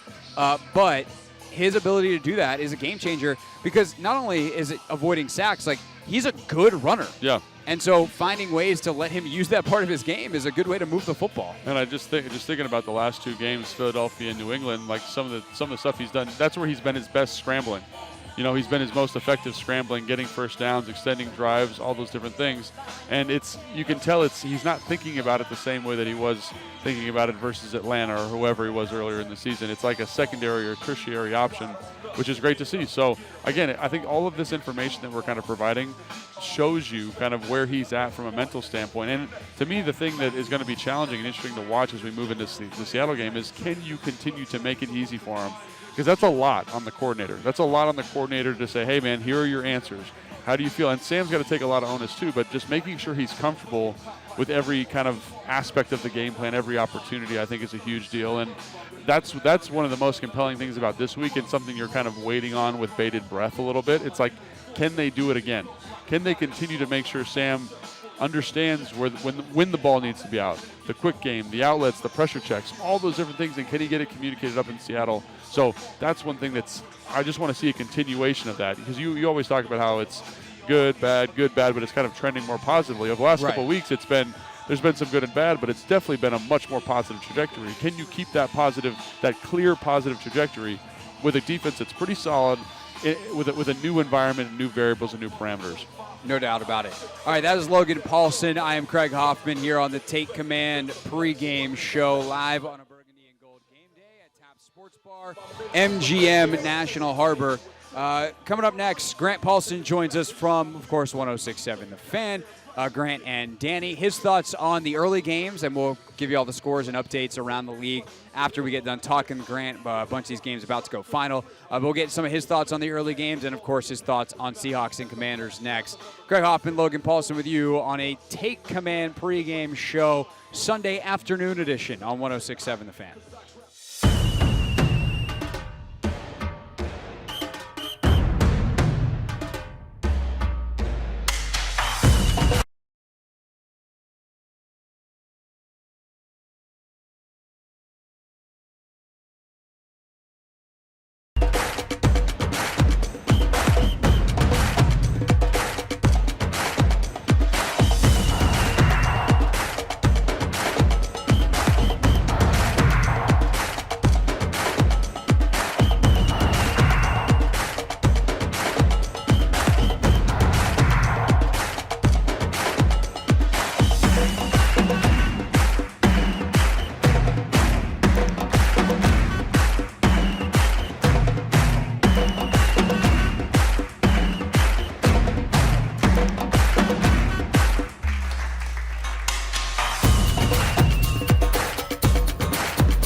pregame show live at Tap Sports Bar, MGM National Harbor. Games wrapping up in the 1 o'clock window. Appreciate it. We just had like 3 or 4 people in that break be like, hey, now's the time I'm going to tell you that I listen to your show every day, or That's this great. or that. So Good, man. I just got a little ego boost during that break. I'm feeling great. It's a good time. That's what we need to push this last hour. That's what's going to power me through the extra 25 minutes we have to do, or we get to do. I not have to do, get to do. It's a privilege. With the 4:25 start today. Been here since 1 o'clock.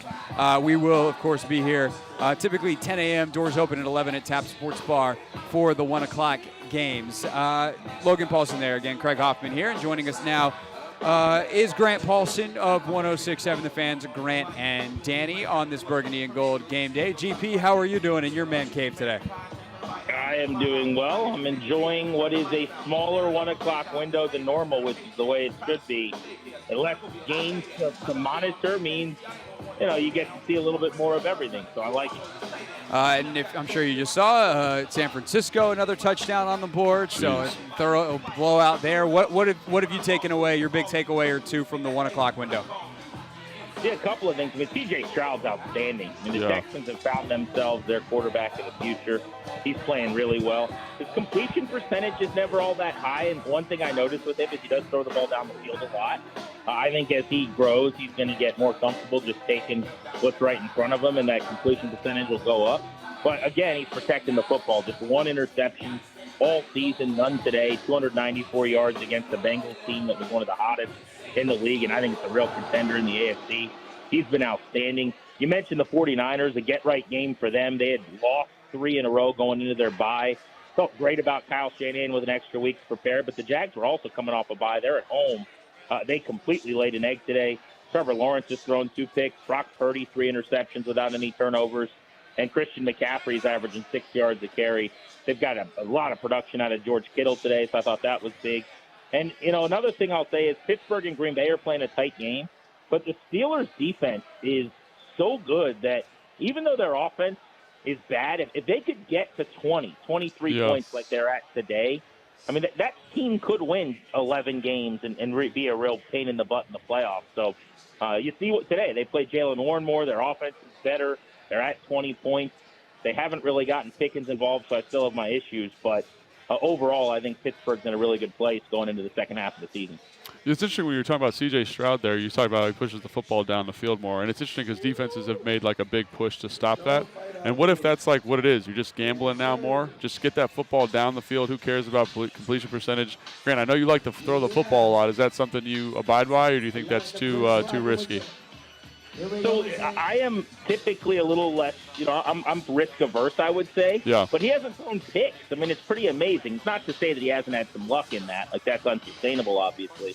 But I'm more of a proponent of kind of, I would say, not going broke, taking a profit, right? Throwing the ball short and intermediate.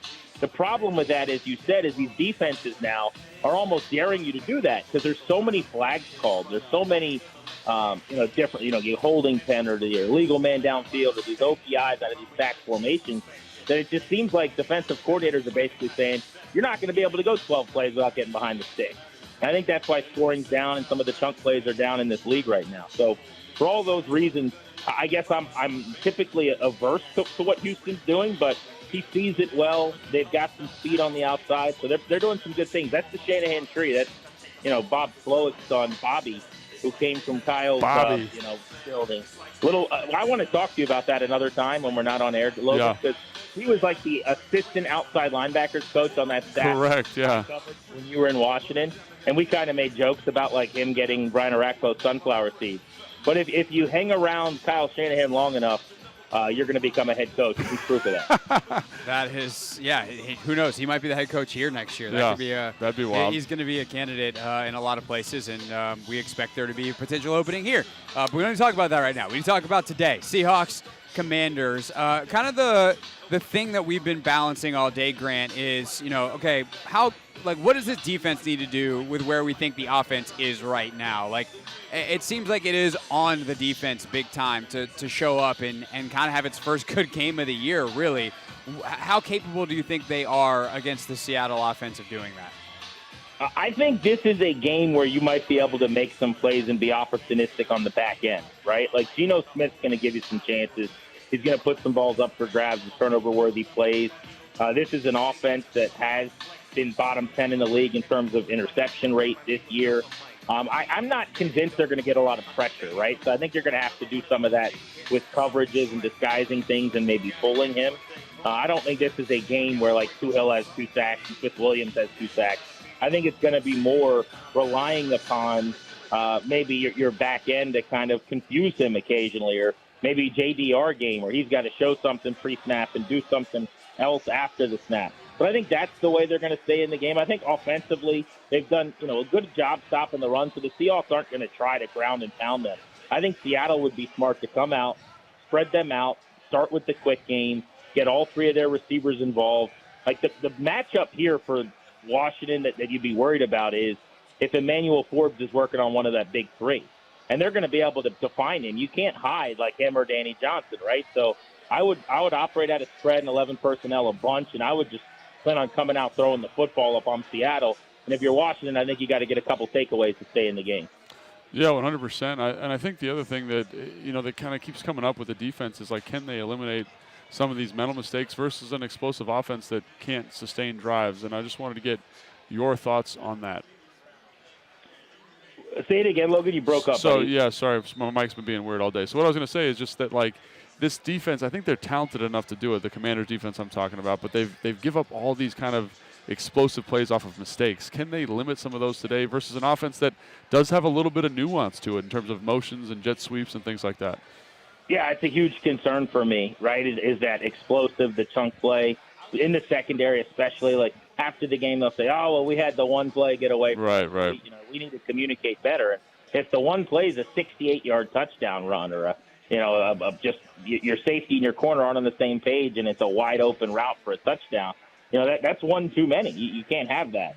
It's too late in the season for those. It is a fear, and I think it will rear its head today. I don't know that it's going to be like a first play 75-yard touchdown on after a touchback or anything. But I think that Seattle's going to be able to make a big plays. It's why I don't love the matchup. Again, from a personnel standpoint, the Seahawks with 3 really good wide receivers, those are the types of teams, if I'm Washington, I'm not necessarily looking to play right now. I think everybody's much better off if you got to play Mac Jones and that just offensive offense that New England is trotting out there.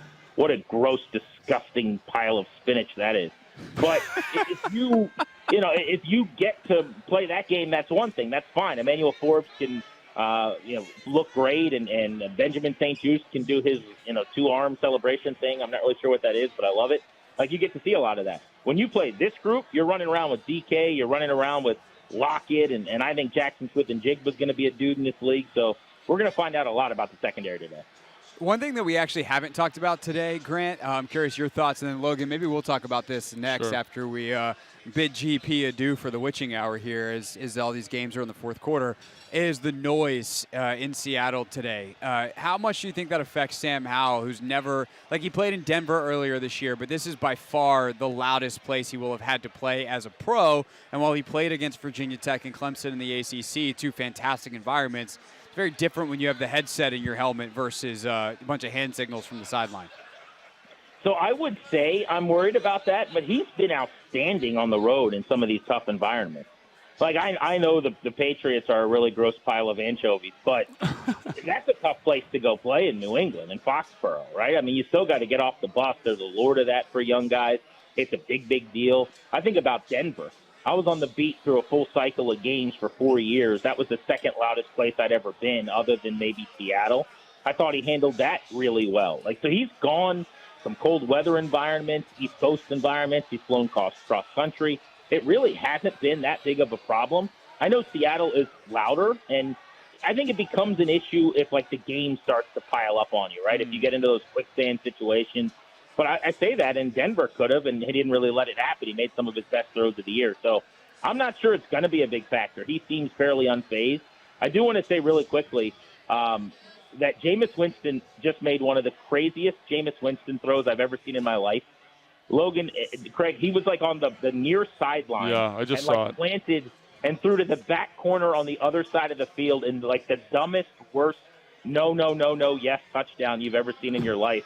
It was literally caught by the DB and the receiver and like ripped away for a touchdown. Yeah. I don't know if Jameis Winston will ever be sustainably any good, but there's nobody more fun to watch. Like, nobody. It's hilarious watching him play. He is pretty dynamic and fun to watch. So let's talk about the Seattle defense a little bit. You know, they seem like they're pretty simple, but there's something about them. I don't know if it's the team speed. I don't know if it's because they're simple, they play fast. What do you think, Sam? What's the expectation for Sam against this group that I think is pretty good, even though they don't do anything overly complicated? Yeah, I think they're way better than even their numbers, and their numbers say they're fine. Right. They're 13th defensively overall in yards per play. They're 10th against the pass. They've actually struggled more against the run. And I do think, based on some of the things Craig was talking about with the volume, like, I think if I'm the enemy, and you're not going to hear me say this a lot, I would be a little bit more balanced early than typically is the case, right? He's often like 3-1 pass to run in the first half to get things going, and then he starts running when he's got things where he wants it in the second half, which is frankly how I would typically operate. But I do think you can run the ball on Seattle a little bit. They've also recently turned up the faders from a pass rushing standpoint. This guy, Boy Mafe, has a sack in 6 straight games. He's playing awesome ball. But as they've done that, I believe they've gotten a little more susceptible between the tackles as well. They're kind of getting upfield and pinning their ears back. At times, the box is a little bit lighter. So I wouldn't be surprised if Washington didn't run it a little bit more to stay out of some adverse down and distances. My concern in this game offensively in terms of that defense is Sam Howell protecting the football. I think they're long, they're physical on the outside. You're going to get some illegal contact and some DPIs called, but occasionally they're going to bump guys off routes. With young receivers like De'Ami Brown and even Jahan Dotson, who's such a technician, I worry a little bit about occasionally like getting just completely stopped in what you're trying to do, and Sam trying to time things up, right? So I think everyone's got to really be on their P's and Q's from that standpoint in this game. But just watching Seattle again this week, I was really surprised because the numbers don't necessarily say this. At times, their defense has been awesome. And, Washington has not played great defenses. I'll be really succinct here, but DVOA, okay? You look at the DVOA of the defenses they've played. The best group they've played is New England, who ranks like 16th. I think Seattle is 17th. Everyone else is below that, and they've played the bottom 4 defenses in the NFL this year. So that's something to keep in mind. Yeah, Seattle's also played some awesome defense because they played Carolina and other New York, et cetera. So we were talking about that earlier. It's very hard to know what to make of Seattle's defense because they have been rocked by some good teams and they have absolutely shut out some of the worst offenses in the league. All in all, who you got today? I've got Seattle winning. I think Washington covers 5.5 points. I actually think it'll be really tight. And in no way would I be surprised, by the way, if the Commanders won. I'm going to say 27-23, Seattle wins the game. And I think it's close throughout. I don't think it's like a backdoor cover. I think this is going to be a good football game. And look, they're two teams that are side by side in the standings, kind of both right there on the bubble in the playoffs. I think that's what you're going to get today. Sounds like we're on very similar pages. GP, thank you, sir, and see you back at the shop tomorrow. All right, look forward to it, fellas. Enjoy your day. All right, thanks, buddy. Grant Paulson, Grant and Danny, 2 to 6:30, 106.7 The Fan on weekday afternoons. We get back. We will give you, wow, that is a big potential play. There's a flag on the play in the Baltimore game. We'll give you the latest scores and updates. Also, the inactive report from Seattle. We will let you know who's in and out for both the Commanders and the Seahawks. That's next. Take Command pregame show with you till 4:25 on 106.7 The Fan. Join Grout.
Command pregame show on a Burgundy and Gold game day 106.7 The Fan. We go till 4:25. Denton Day joins us from our DC studio coming up in just a little bit as he and Linnell are getting set for the Burgundy and Gold in-game show.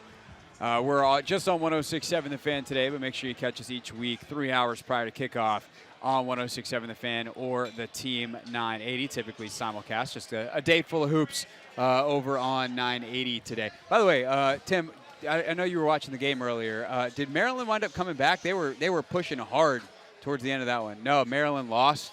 Rough weekend for the Terps and the Wizards playing right now. But it's time for the injury report brought to you by the Centers for Advanced Orthopedics. More physicians, more locations, more advanced care centered on one thing. You visit CFAortho.com.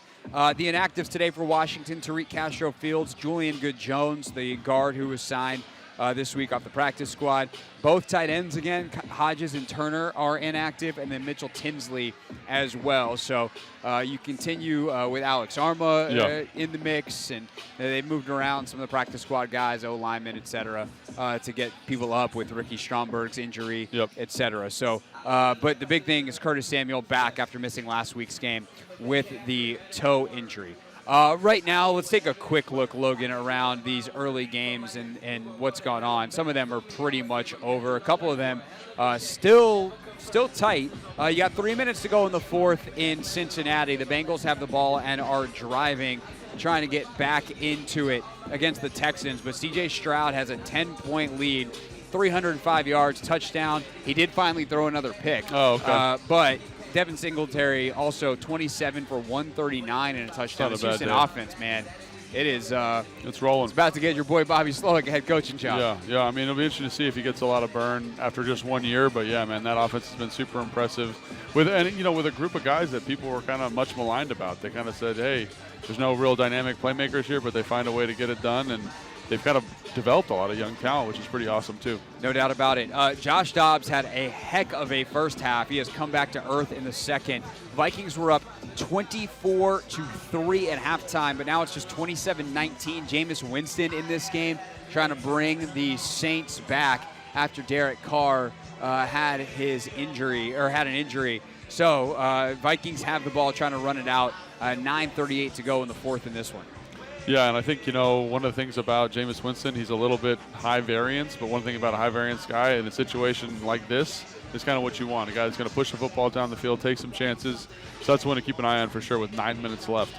And actually, Vikings just scored, but had the touchdown wiped off on a holding call. Yeah, hate to see it. Bummer. Packers, Steelers, man, 2:32 to go in the fourth. Steelers running out the clock in this one. Packers were driving, had a ball in the end zone, picked. Jordan Love. I missed that one. That would have been the one. But alas, it looks like Pittsburgh going to find a way to win again, 23-19. Good for them, man. And Grant said this on the show, like their defense is so good. Their defense is so talented, keeps them in games, and just very impressive on that side of the ball because the offense has been not overly impressive. It is an absolute blowout in Jacksonville, 34-3. Sam Darnold's actually in right now. They're trying to get Christian McCaffrey a touchdown as they're inside. For the record? Yeah, because McCaffrey right now, and actually we can't give you the play-by-play because that's illegal, but we can tell you what happens here. It's 4th and goal with 3:07 to go. The Niners are up 34-3, and McCaffrey's like the only starter still in the game. And they're trying to force feed him incomplete. So there will go the darn, Christian McCaffrey on a day where his team wins 34-3. He's got a monster rushing and receiving day. 16 carries, 95 yards. Not a bad day. Not a bad day at the office, but doesn't score, so he'll have to settle for being tied with the NFL's all-time leading record for touchdowns in consecutive games. With 17, his streak will come to an end. That's a bummer, man. Gosh, 17 touchdowns in a row. How many touchdowns do you score in your career? 6, I think. 5, maybe, something like that. He scored at least one in 17 straight games. It's unbelievable. It's unbelievable. Ridiculous. That might be like his first game as a Niner, actually, without a touchdown. Yeah, I mean, he's been awesome for them. Like literally, like every statistic with him in the lineup versus out, it just favors Washington in terms of production. So, really great addition. Yeah, no doubt. And San Francisco, sorry. Yeah, like you say, running back can't win MVP. They can't be that valuable. I mean, look at what they've been since he's been there when he's in the lineup. Like, I think he should legitimately be in the conversation for just how he elevates that team.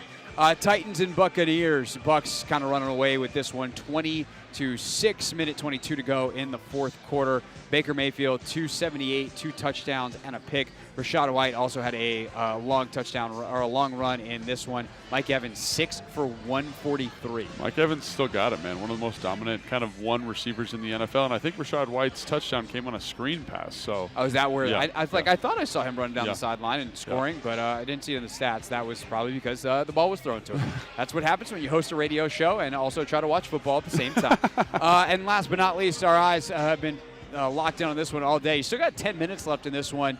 The Ravens just scored again, so it's 31. Off of a muffed punt. If you're a Browns fan, you must be furious. And a litany of defensive holding calls where the drives would have died. On third downs, that's right. Yeah, it was tough. Browns just absolutely shooting themselves in the foot. Deshaun Watson's been in and out of this game, currently in. He left with an ankle injury for a time, but 31-17 late in the fourth quarter, I guess early fourth quarter, 9:44 to go.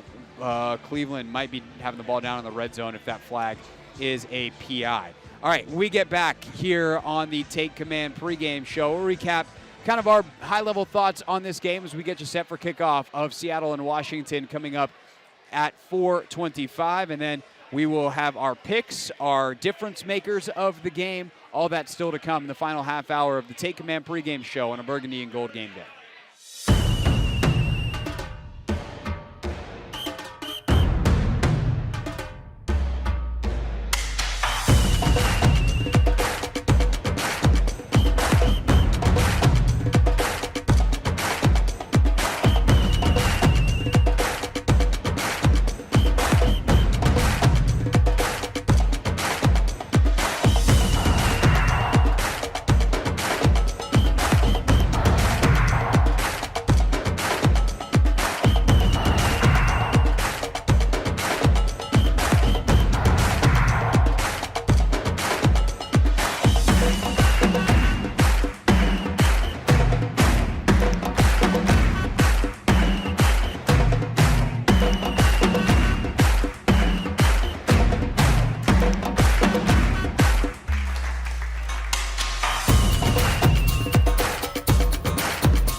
Take Command pregame show. We are streaming live on YouTube as well as with you here on the radio, 106.7 The Fan. It is a burgundy and gold game day. Logan, we've wandered. Let's pretend like we know how to be on camera. We're over here. Oh, sorry. Right, yeah, there we are. over. Yep, just wandering. Okay, now we're focused for the final 25 minutes. You do get a bonus 25 minutes of us today, and then, of course, you get us after the game as well on YouTube, 106.7 The Fan, the Team 980. We will have our instant reaction show. Wow, you hear us live at Tap Sports Bar here. The Browns just got it was a pick six, right? The ball just popped up in the air? No, someone hit him. Ball popped up, and then interception. So Greg Newsome with the pick. Extra point pending. We got a tie game in Baltimore. Baltimore obviously will get the ball back. 8:16 to go. So fun place to be, let me tell you. Oh my gosh. On a Sunday here at Tap Sports Bar, MGM National Harbor. All right, Logan, actually what we haven't done yet today is gone through our pick six. So we do this on Fridays on the Hoffman Show. We pick 6 players who we think will be highly impactful in the game, the most impactful, in fact. And then we rank them 1 to 6. I alternate with my producer, Anthony Haney. And then we bring that list to Logan Paulson on Sundays, and sometimes he makes fun of it. So, number one. You usually make fun of Anthony, but. That is true. I was trying to, take a hit from my teammate here, but, But Anthony's the guy. Anthony's the man, though, so, yeah. Yeah. Oh, they missed the PAT. What is happening? Sorry. Lord. Oh, Baltimore maintains the 1-point lead. Oh, my gosh. Keep you updated on that, possibly involuntarily based off the noises that Logan makes. Sorry, all right, number one in our pick 6 was Percy Butler. That was a good pick from Anthony. That was Anthony. Yeah, he got to go first I this thought week. for sure that was going to be you, but I totally. It would have been my number 1 pick. I like this one a lot. And do you know why I like this one a lot? Because he's the guy that is most responsible for our number 1 key to the game. Yeah, which is no big plays, right? Yes. So I think a guy, obviously we were very high on Percy Butler. He does really good things. Like last week he had a great tackle on a truck play, toss crack, which has been killing this team. Great job by him. PBU late in the 2-minute drive by New England. Awesome job. But again, there's these moments where it's like, man, you're the post safety. Get back there. Let's make sure we're communicating our rock and roll. So if we're going to eliminate big plays in this game, he's going to be a huge part of that. So I do like that a lot, and I do think he's got the ability to get that done. It's just about kind of actualizing it. So what I kind of wound up doing, not on purpose, it just kind of like Anthony would hit on some kind of topic that I was like, no, that's very important. I'm going to pick someone else involved in that topic. So my first guy was Emmanuel Forbes. Yeah. And so that's for the second one on the list. For the same exact reason of preventing big plays. Obviously, Emmanuel's been on the wrong end of quite a few of those. And the most notorious ones this year are against big physical, I would say even physical receivers. Obviously, A.J. Brown is both big and physical, but DJ Moore plays with the physicality as well that really hurt them in the Chicago game. Like he is quick and twitchy and athletic in more speed adjacent ways. But he's got like that Steve Smith like body type. Yeah, he plays strong. Yeah. Like, and you see hey, I'm going to get to the top of the route and I'm going to shove you off. And there's only so many times Forbes is going to be able to say like, oh, that was OPI. It's like, well, eventually you got to figure out they're not calling it on you, bro. Right. You got to buck up and play a little defense. And so I am hoping schematically they're able to keep Emmanuel Forbes away from DK Metcalf today. But if he winds up on him, or in general, whatever he does, like Emmanuel Forbes is very important in the don't give up big plays. Yeah, and just a little add-on there. Like also Jack Del Rio. Like how do you maximize those matchups, right? Because we talked about this earlier. Like him versus Tyler Lockett or him versus Jackson Smith and Jigga, him being Forbes in this case, is I think a favorable matchup for this team, or at least a neutral matchup. It's the DK Metcalf one that makes everyone go, ooh, I don't know. So how do you call your zone coverages? How do you call your man coverages to make sure that that's not the matchup you're getting in those looks? So. Yeah, and like it's one thing if he's over DK and it's a cover 2 look, right, where you don't have to run with him down the field and you can kind of sit underneath a route or whatever. Reroute underneath and carry a little bit. Yeah, 100%. And there's safety help over the top. It's, oh, God, it's cover 3. Like, oh, we didn't man up on him. Well, you played cover 3 and it was a vertical route, so it's basically the same thing. Right. Number 3, Anthony's pick on the offensive side, just so happened to be where he went. Logan Thomas at tight end. What do you make of his potential to impact the game today? I think we talked about this a little bit earlier with Logan Thomas and Gibson. I think someone in the chat had a question on that. And to me, it's more just how do we attack the coverages, right? And so the personnel isn't quite as important. So obviously, if it's cover 3, tight ends are great versus cover 3 structures, right? Because you're working the seams, you're working across, you're attacking those hook players. But they do enough cover 2 that you say, oh, that might not work, or they do enough man that might not work. So to me, it's just what is the concept versus the coverage? Is it correct? Obviously, Logan Thomas has been great throughout the season in terms of finding opportunities in that relationship with Sam Howell.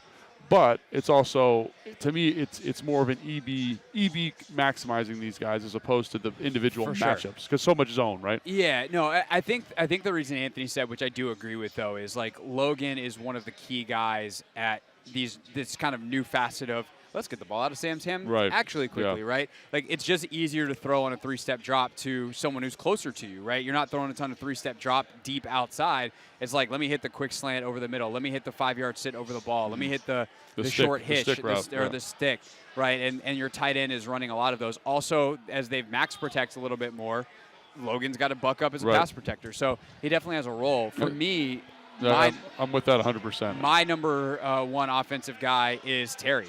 The reason being, this is a road game. Your stars have to show up in big ways on the road. And obviously, he is the biggest star on the team.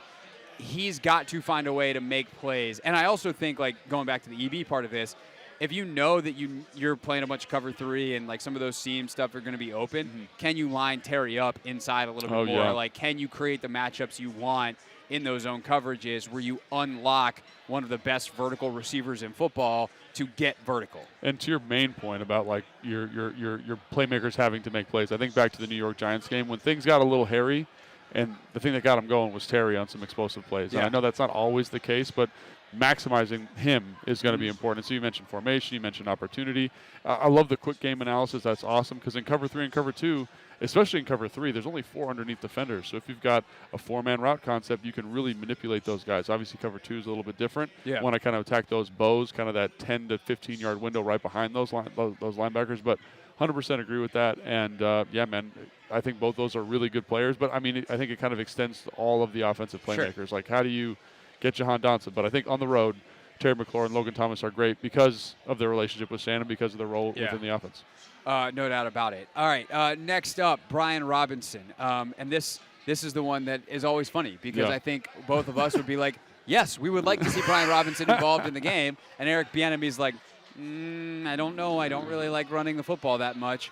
So, B-Rob, getting him involved, screen game, some of these run game extensions, if you will.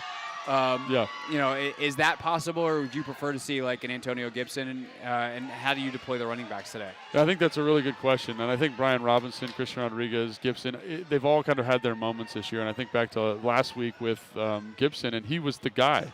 I thought that towel was on fire for a second. He just got the light the right way. I was like, what is happening in here? Chaos. There's actually also that Steelers fans here waving their terrible towels. There seems to be a scrum brawl situation at the end of the Steelers-Packers game. So Not those great. two teams getting separated, but Steelers ultimately get the win, 23-19, presuming that the flag is all at the end of the game. Yeah, and so I think back to the Seattle game with the running backs. Obviously, everyone wants them to run the ball more, and I get that. But that's not who they are. But to your point, who is kind of the person this week? We've seen B-Rob do it. We've seen Gibson do it. We've seen Rodriguez do it. And I think as it's going back to the roles within the offense in the passing game. We mentioned Logan Thomas, Terry McLaurin. It's the same thing in the run game, and then just making sure you get those plays called, which I think coincides also. You always talk about canary in the coal mine. That's a big thing for you. The running backs in this offense, to me, are canaries in the coal mine because they're not the main thing, but they're the secondary thing, and they're a big part of the secondary thing. But the only way you get to that secondary element is by running plays and converting on third down. Right. It also, if you like, that's a metaphor, analogy, whatever it is, for being an indicator of it's healthy. If those running backs are getting touches, that means that you are being super productive and efficient. And so B-Rob's always great for that. My last guys was John Allen and to a lesser extent Deron Payne. I wound up just picking John for the sake of the radio segment. But again, same kind of principle of your stars need to make plays, and defensively these guys need to show up. You need to limit Seattle in the run game. You need to generate pressure. If you can generate pressure, and the thing is you really want it to come from internal against Seattle, because if you start trying to get too crazy on the outside, Geno gets out of the pocket. That's not an ideal situation. He's way better outside the pocket than he is in it. But if you can collapse and compress the pocket from in front of him, I think he'll speed up. I think he'll make a back throw, and I think he'll throw it to you. I don't know if we have enough time to do this right now, but do we have the inactives for Seattle? I can look it up real quick. Maybe after the segment. But so John Allen, prior to this week, the interior of the Seattle offensive line, was a little bit kind of musical chairs, right? The backup guard, rookie guard, moving guys in and out. I heard that all those guys were supposed to be healthy this week, but still, to your point, even if the matchup isn't like the most conducive of all time, I do think it's important that those guys have big games. Not just for the fact that compressing the pocket from the inside is important, but because they're the best players on your defense. You've paid them the most money. Let's maximize those guys as much as we can. Let's help them be better. One of the reasons, you kind of move on from Chase is to help John be the best version of himself. So Casey, James will be out there. They're going to be rushing the passer. They're going to be maximizing what he does. Can't wait to see that. But, again, talk about guys that need to play good football. It's John and Payne for sure, 100%. D. Eskridge, Kenny McIntosh, Curtis McClendon Curtis, Anthony Bradford, Raekwon O'Neal, Miles Adams. Yeah, so Anthony Bradford was the starting guard for them last week, which tells me that they've had another kind of turnover situation here. Curtis McClendon is usually their backup guard as well. So looks like they're going to have kind of a different amalgamation. This will be their 7th or 8th different group of guys playing football for them this week on the offensive line. So they've had some issues, but again, big physical dudes inside. Again, you need a big day from John and Payne. That about it. All right, we got about 10, 12 minutes until kickoff, which means we got time for just a little bit more. Denton Day will join us next, make predictions, give you our difference maker of the game. That is next. Take Command pregame show wrapping up here on 106.7 The Fan.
Man pregame show wrapping up here on a burgundy and gold game day. Final few minutes, we get you predictions, we get you our difference maker of the game as well, and we do all that with the help of Denton Day. Denton, of course, host of Burgundy and Gold Game Day Live, producer of the Kevin Sheehan Show as well, so y'all know him from that role during the week. He's back in our DC studios. Denton, what's up, man? Fellas, how we doing? Great. Now that we're talking to you, bud. Yeah, well, thank you. We're doing great. We're happy to talk to you. Logan is actually unwell. He is so enraptured in this Baltimore-Cleveland game. We're going to try to keep the big fella focused for another, 7 minutes I here. literally just wandered off camera for a second. I'm right there with you. Yeah. The way that this game has been unfolding, it's like a different turn every opportunity. Yeah. It's truly been a wild game. I mean, Baltimore was running roughshod over Cleveland early. And Watson left the game for a while. He came back. He's been great in the second half. Can they do it after a missed extra point from our old friend Dustin Hopkins? 31-30 Baltimore with a 1:24 to go. But, of course, the more important clock time score situation, 6 minutes from now in Seattle, the Commanders will kick off. And we have, for the first time, Logan and Denton, our difference maker of the game presented by Zips Cleaners. Zips Cleaners knows that looking good makes all the difference, whether on the field, on the job, or wherever life takes you. At just $3.29 or less per garment, we make it easy and affordable to look your best. Find a Zips near you at zipscleaners.com. All right, Denton, our difference maker of the game. Before we start, is Sam Howell off or on? I'm going to say Sam Howell is off. Okay. Your quarterback is always, unless you can do something incredibly compelling as to why Sam Howell is more important today than he would be in any other game. I'm going to take him off the board. Everyone else, though, is on Denton Day. Who you got? Well, thankfully, I was not going to choose Sam Howell, so I'm good there. I don't have to readjust and call an audible. But my difference maker is going to be Brian Robinson. You know, you watched Seattle last week, and they gave up all of the yards and more to Baltimore on the ground in the run game, right? And obviously the Commanders are not Baltimore when it comes to running the football. The Ravens are in a class of their own in the NFL, but that seems to be what their weakness is on the defensive side. Attack that weakness. Go after it. I know Brian Robinson is talented. We've seen him have some really good games this season. If they stay committed, I think that will pay off for them. So I think Brian Robinson for me is the big difference maker this afternoon. I think that's interesting because I don't disagree that could be a thing. It's just I at this point am accepting that it's not going to be because Eric Bieniemy will not run the football with any regularity. I would like to see both him and Chris Rodriguez. Like Chris Rodriguez had a couple good weeks in a row, and then all of a sudden went disappearing again, face on a milk carton. Was that too old of a reference? No, I get it. I like it. So I don't know, man. It seems logical, Denton, and I think there's certainly possibilities, but we'll see if EB goes that route today. All right, who's your difference maker, Logan? So for me, it's going to be Charles Leno. I think when you look at this defensive line for the Seattle Seahawks, thank you. The left side of the right side of the Seattle defensive line, our left side is going to have the best matchup, right? Boye Mafe is the guy, 6 sacks, 6 consecutive games. He's the guy that brings their pass rush juice. Leonard Williams lines up in their 3-4 structure over kind of that Chris Paul, over kind of Leno also. So that's going to be a matchup. He's going to have to be on it from a protection standpoint today. We always talk about Sam Howell not inviting pressures, not taking sacks. Boye Mafe, if you get quick wins, he's going to have a lot of sacks. So if hopefully Leno, especially in the noise of the Seattle stadium, like he's going to have a hard time getting off on the silent count, all those things. I'm really keeping an eye on that matchup. If he plays well, I think he gives us a chance offensively to push the football down the field. I'll go offensive line as well. I'll go with Tyler Larson. Because I got twofold for you. One, Leonard Williams has already had success against this team once this year. That is true. Let's not repeat that, shall we? It's the reason Tyler Larson is playing is because of how Leonard Williams and to a larger extent Dexter Lawrence played against Nick Gates a couple of weeks ago against the Giants. The trade happens. Voila, Tyler Larson. But also, Logan, you mentioned the noise, the communication amongst the offensive line. You need to be very distinctive with your points, as in literally like you are pointing at who's the Mike, who's the Will this weekend, because ain't nobody going to be able to hear anything. And also, I think it's really important to note that they create a lot of pressure off their 5-man blitzes, which are not hard to see unless you don't target them correctly, right? They're not hard to pick up unless you don't target them correctly. So that's going to be something that's going to be a big deal. In those pivotal moments, in the noise, can you get that done? Because they get a lot of turnovers, they get a lot of sacks off of blitzing Jamal Adams, off of blitzing the nickel, off of blitzing a linebacker. Not crazy complicated like it is with Wink Martindale, but it's going to be a big deal for sure. All right, quickly, keys to the game, statistic. Actually, I'm gonna make a universal pick here. How many big plays can the Commanders give up? Like if they give up X amount, they lose. They keep it under this, they have a shot. What's the number?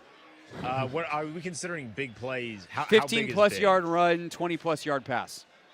I'll say they got to keep that under 4.5. If they keep it under 4.5, there's a chance. If it's like 6, 7, even more than that, they're in trouble. Yeah. Yeah, I was going to say, like, you said 4.5? I said 4.5, yeah. I'd probably make it 3.5. I was going to say 3.5, yeah. That's if what they I was give saying. up 4, I think they're still We've toast. spent too much time. We have. We talk about football in the microphones way too much. All right, last but not least, picks. Denton, who you got? So I made this pick on Friday. I think I'm going to stick with my guns here. I do think Seattle's a really good football team. I think they get the better of the Commanders this afternoon. I'm going to go 20-14 Seahawks win. Logan? Gosh, we were talking about teams that are really hard to pick. Yeah. And Washington is a team that is really hard to pick. Very. So I think, I don't know, man. I have no idea. My confidence in the defense is very low. My confidence in the offense is very high. My confidence in Seattle is very low. So I don't feel great about this game. But I'm going to say this is a Commanders show. So I'm going to say 27-24 Commanders is what I'm going to say. I'm going 27-24 the other way, Yeah, Seattle. By the way, Dustin Hopkins just hit a game winner for Baltimore. There's a flag down. I think that's because Baltimore hopped over the snapper. So Browns come back and beat the Ravens. Oh, my gosh. Stunner. What a game. Absolutely chaos in Baltimore. Indeed, that is the call. Field goal is good. Redemption for Hopkins, who missed a field goal and an extra point earlier. So that is the early window of games. Late window's getting started now. Denton, of course, along with Linnell Willingham, has you covered for the Commanders and Seahawks. That is next. Logan and I will see you after the game on YouTube. Make sure you're subscribed at 106.7 The Fan and the Team 980. Then I'll see you 4 o'clock tomorrow. Don't be late. First and 10 gets the Hoffman Show started at 4 on the Team 980. Thanks for listening and watching, and we will